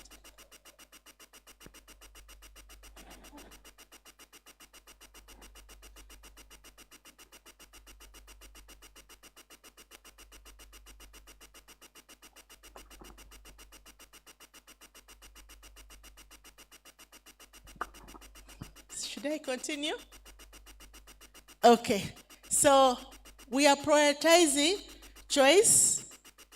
The principle is on choice. Of all these methods that we have in HIV prevention, what do you choose? What is best for you as a young person? Can I choose to use a condom? Remember, the ultimate objective is about HIV prevention. So for you to use these methods, definitely you must be HIV negative, okay? However, we also have U equals U. We have prevention of mother-to-child transmission. That is all HIV prevention. But the manifesto emphasizes choice, and it is offering a spectrum of prevention options and adaptable programs for women and girls as they navigate through the different stages and circumstances of their lives. Remember, I said young women are vulnerable. That's why we are seeing the epidemic going the direction it is going. Yeah. So this is our call to action in our manifesto, that choice is key, and that we need to ensure massive scale up and increased access to all safe and effective HIV prevention methods. All those that have been proved to be effective, even if it is voluntary, male circumcision, it is one of those methods that have been proved to be effective. So, however, we are saying that no strategy should be presented as a preferred or a better one. You go to the health facility and you find health workers are only giving out condoms. How about the other methods for women, and especially those who are at the highest risk? It should be people-centered. In our call to action for the manifesto, we are saying we want to prioritize key and marginalized women, especially adolescent girls and young women, pregnant and breastfeeding mothers. We need to scale up interventions focusing on them while addressing stigma and discrimination. We know very well that these are the reasons why we don't access these methods, that probably I was stigmatized as I was accessing my PrEP, my oral.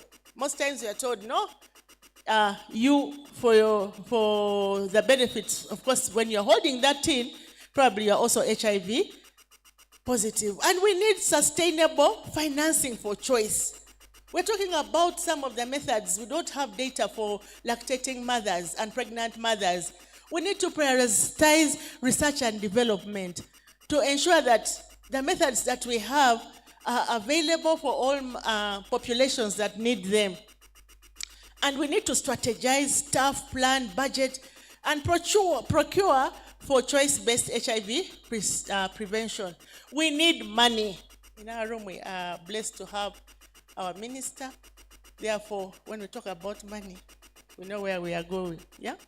So we are saying our national governments, PEPFAR, UNAIDS, Global Fund, in all the other entities, we need people-centered approaches. And as we emphasize primary prevention, we should also talk about integrating some of these methods into our sexual reproductive health and attention to the human rights issues. We are saying that for us as adolescent girls and young women here, when we go to the health facilities, especially for sexual reproductive health services, we are seeking services that stop us from getting pregnant and also sexually transmitted infections. And we don't even prioritize HIV prevention.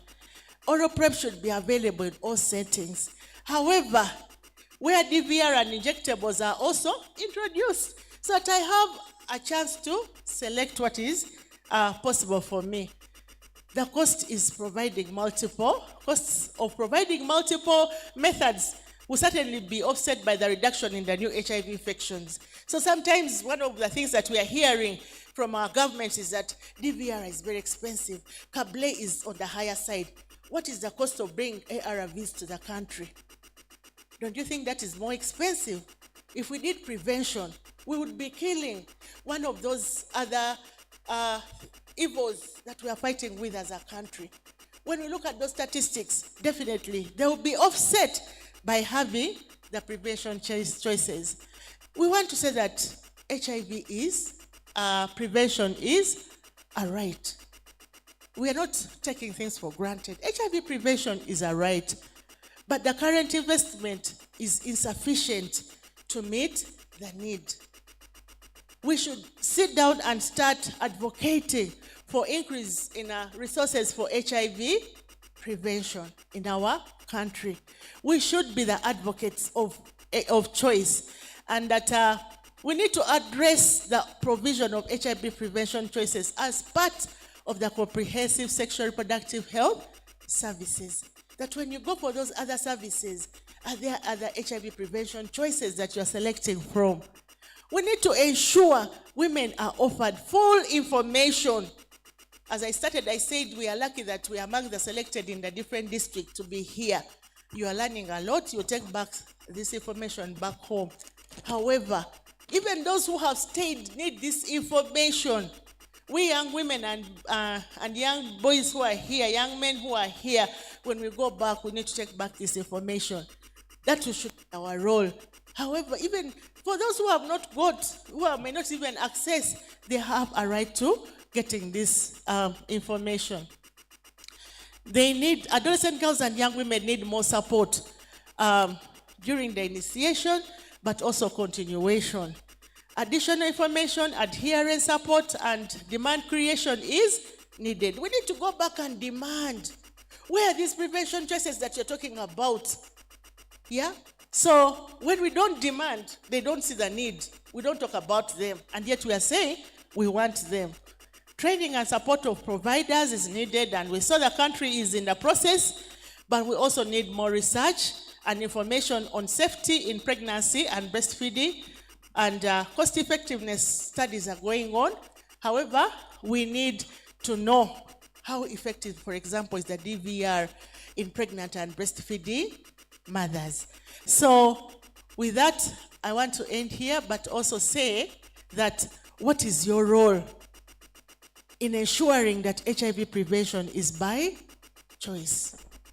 You should leave here, this room this afternoon, knowing that you do have a role to play in the HIV prevention manifesto.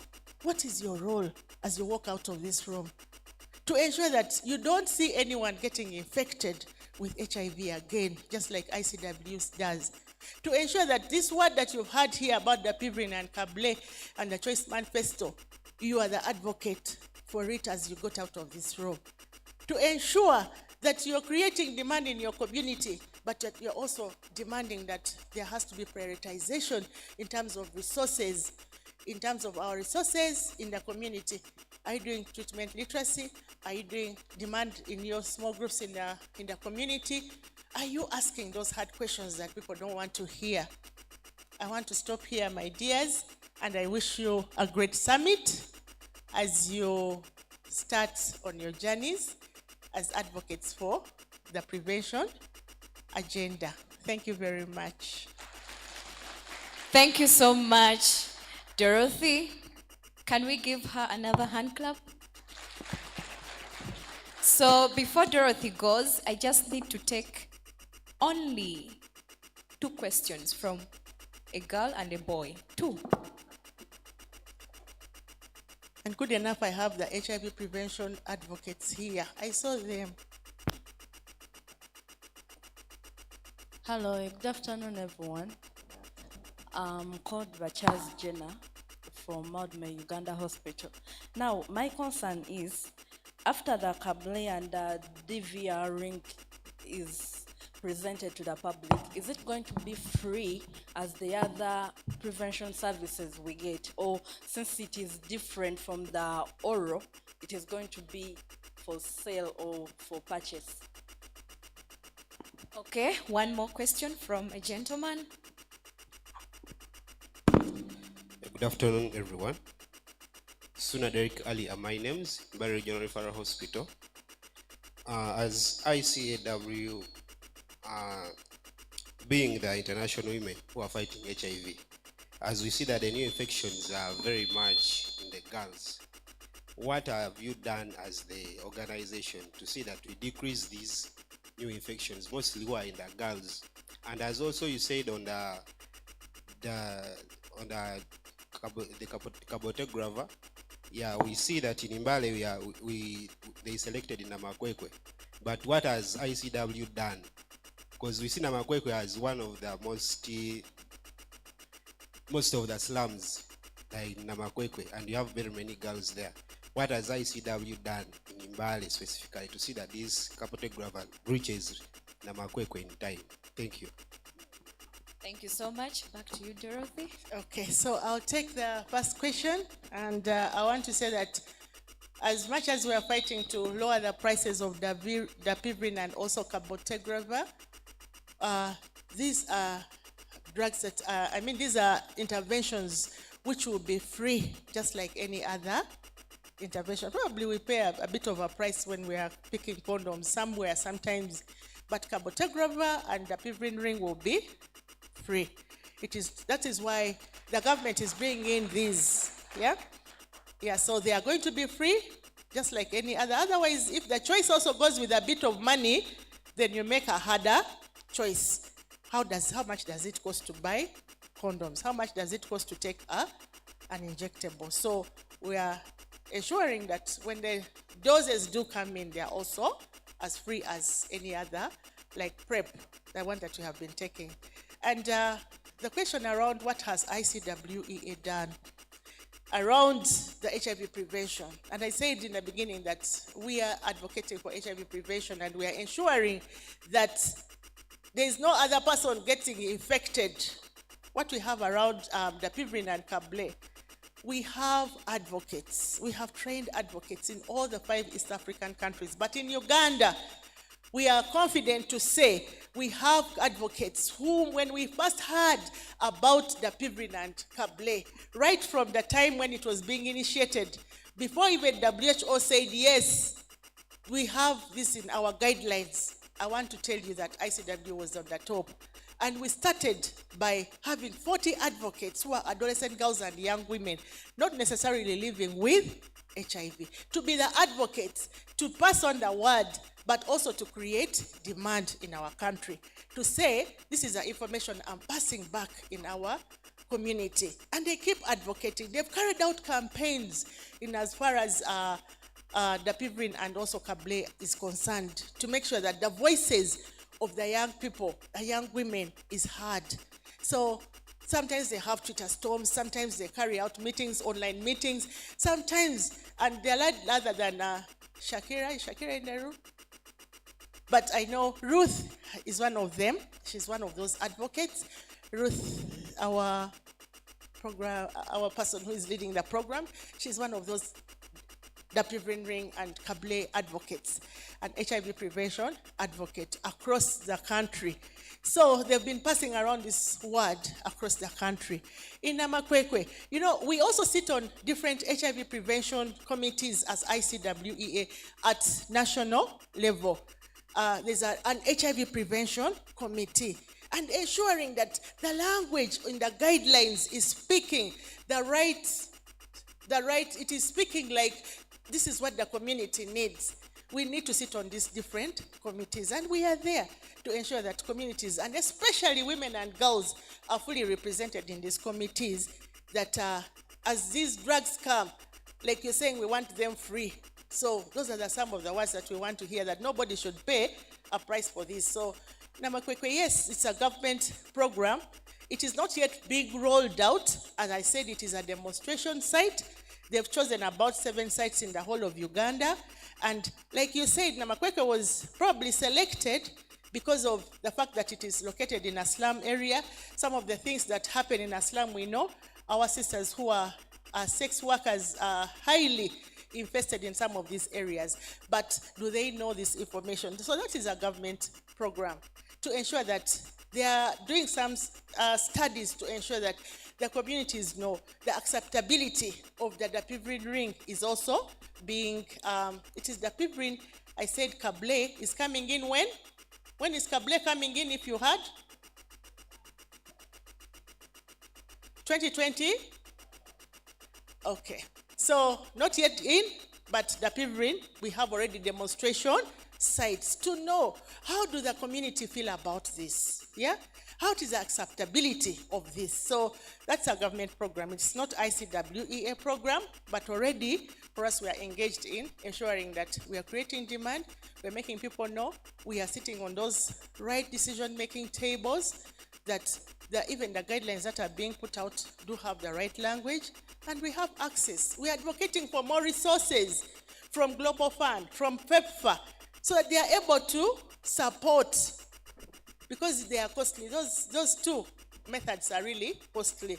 But if we do not have support from our country and those big funders, we will fail to have the right choices, those new interventions. So we continue talking to those big people to know that we have the rights, the people, but also Kable in our country.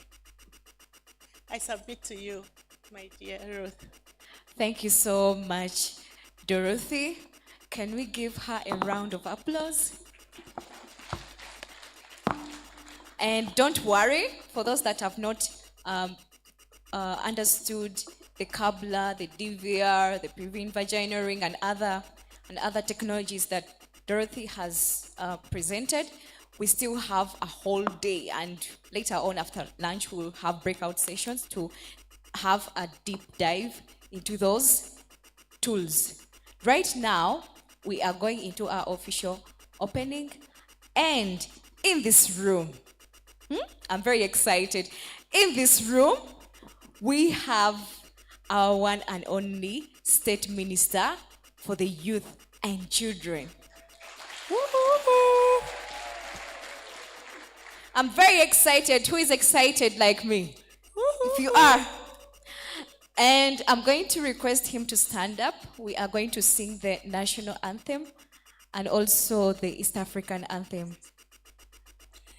All right, let's all stand up on our feet as we officially start off our summit. And DJ, guide us. We shall sing our national anthem, one stanza, and also sing our East African anthem, one stanza equally. And so, DJ. Utaomba ulilinde Jumuiya Afrika Mashariki, tuwezeshe kuishi kwa amani, tutimize na malengo yetu. Jumuiya yetu sote tulilinde, tuajibike, tuimarike. Umoja wetu ni nguzo yetu, idumu jumuiya yetu.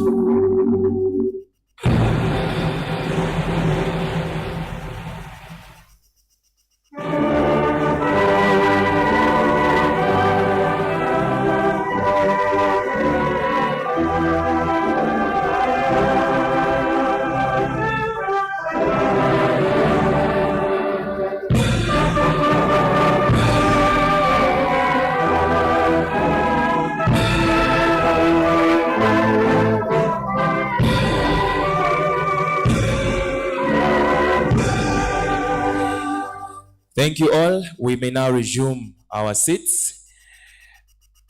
Wonderful. Viva young people, viva! Let me hear some energy in the room. Viva young people, viva! Viva young people, viva! Are you excited to be here?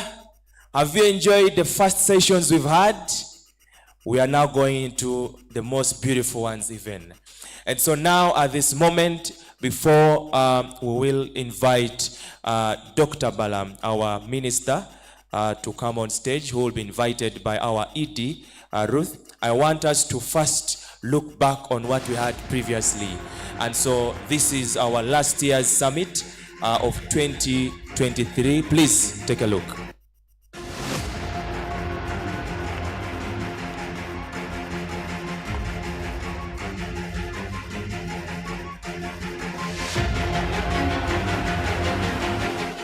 I take this opportunity to welcome you all to the Y Plus Summit 2023 under the theme 20 Years and Progressive. Today the theme that I put a lot of emphasis on was on treatment literacy for the client. Knowledge is power, and once our clients know what they are being treated for, how the medicine works, they are going to adhere better.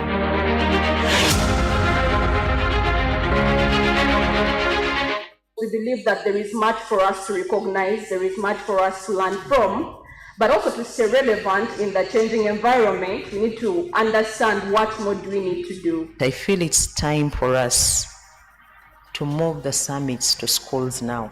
The target is in schools. When a chameleon changes, you also change.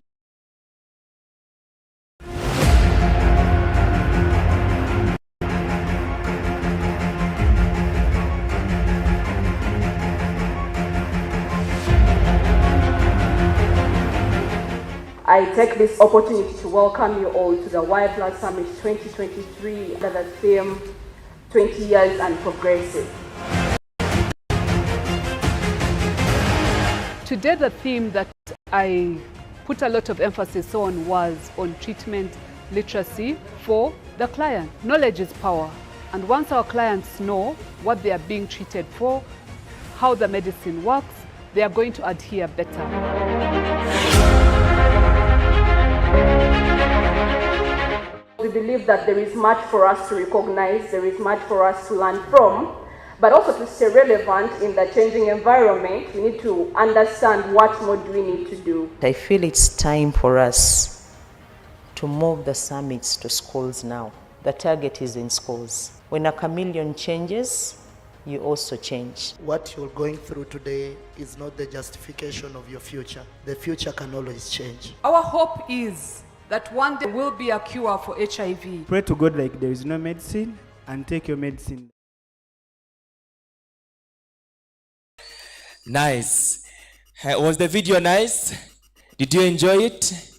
That's what we had last year. And so at this moment, without wasting much time, I want to invite our ED, Ruth, to come and officially welcome our minister who is with us. You're most welcome, ED.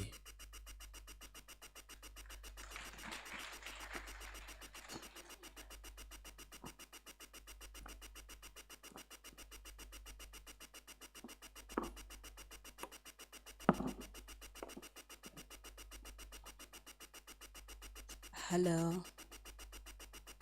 I wanted to go low because we are getting into a session that I find really dear. The Honorable Minister for Children and Youth Affairs, Honorable Dr. Balam, you are welcome. The UN representatives, implementing partners, the board members of the Uganda Network of Young People Living with HIV in your absentia, good afternoon. I didn't mention the young people because I am a younger person. So I am us, right? I am because we are. Today we are gathered here for the Y Plus Summit 2024. These summits have been running since 2017, and I'm very happy to say that over the years, we have been seeing different young people come through and become leaders that we want them to be. My name is Ruth Awori.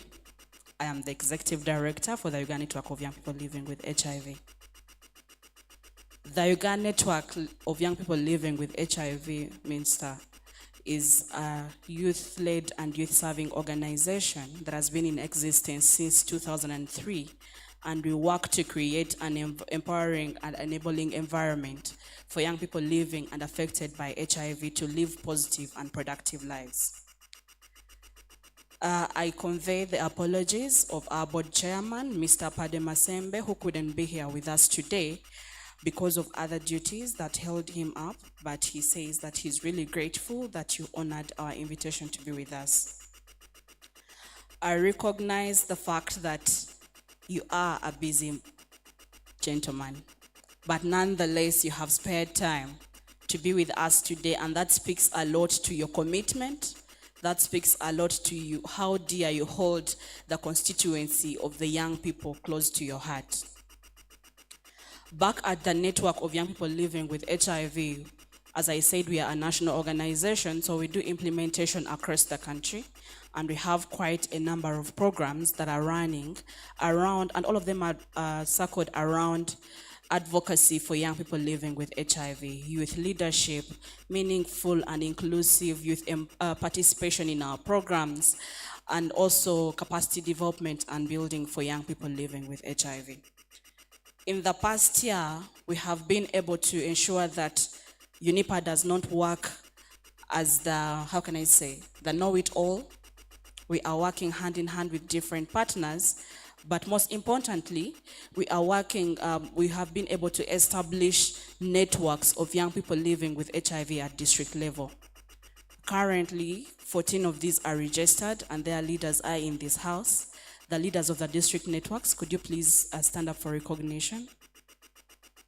Leaders of district networks of young people living with HIV, could you please stand up for recognition? Thank you very much. Besides the networks of young people living with HIV, the organization runs other programs, and one of those is the Y Plus Beauty Pageant that we run every year. The lady seated next to you on your table, Honorable, is the current Miss Y Plus through a campaign that we run to address stigma and discrimination associated with living with HIV, and through that, we have been able to build resilience amongst young people, but also to be able to build a movement of young people who are being the change leaders in the country. Bringing us to today, the Y Plus Summit is another mega campaign or event that we run as an organization, which is an annual meeting for young people from across the country. Since 2017, like I mentioned, the summit has been able to bring together about 3,703 young people from across the country. And this number keeps growing because today in the house, we have 150 young people from 17 districts across the country. Today and this year, the organization theme will be breaking barriers, bridging gaps, sorry. So the theme is breaking barriers, bridging gaps. And you may be wondering, what are we really speaking to? We recognize the fact that young people living with and affected by HIV face quite a number of challenges that range from stigma and discrimination, access to social protection. They are also exposed to different forms of injustices, which hinder their ability to be able to explore their full potential as young people, but also to contribute favorably to the growth of the country. So this year, as an organization, we said it's really important for us to address the different barriers that are stopping young people from enjoying their lives, to be productive, to ably contribute to the country, but also to bridge the different gaps that we have seen. There have been gaps in health services, there have been gaps in protection, there have been gaps in economic empowerment, and I'm really happy to know that our country has done really a lot in ensuring that the youth are economically empowered. We are here today and tomorrow with these young people to bring our minds together, to discuss as a collective, what can we do, what are these barriers, and how can we work together to be able to address the different barriers and bridge the gaps to be able to achieve what we want to. So under this theme, we are overcoming obstacles that are the barriers. We are also fostering connectivity and unity, because we know that us as young people, there is really little that we can do on our own, but we do recognize that with your support, with the support of all other allies, with our caregivers, we can achieve much more. We are also addressing the systemic issues that young people are usually exposed to. These are healthcare disparities, the social injustices, the policies gap, and among others. And lastly, we are also really relying on hope and resilience. I could say that the theme in itself is more of an empowerment for ourselves, believing that whatever the barriers we are facing, these are not hindering us from becoming the people that we want to become. So we are here today and tomorrow to devise means to break down those barriers and work together to build the bridges, but also that will be bridging the gaps that we have identified. Honorable, in this house, we have young people living with HIV. We have young people affected by HIV. We have the youth who are part of different committees, like the Youth Advisory Committee. We have a representation from the UN. We have implementing partners who are like-minded CSOs. And above all, we have the media that we are working with. With that brief, I would like to request that you join me as young people to welcome our guest of honor, who is also going to be officially opening this event, Honorable Dr. Balam Ateni Barugahala, the State Minister for Children and Youth. You're welcome.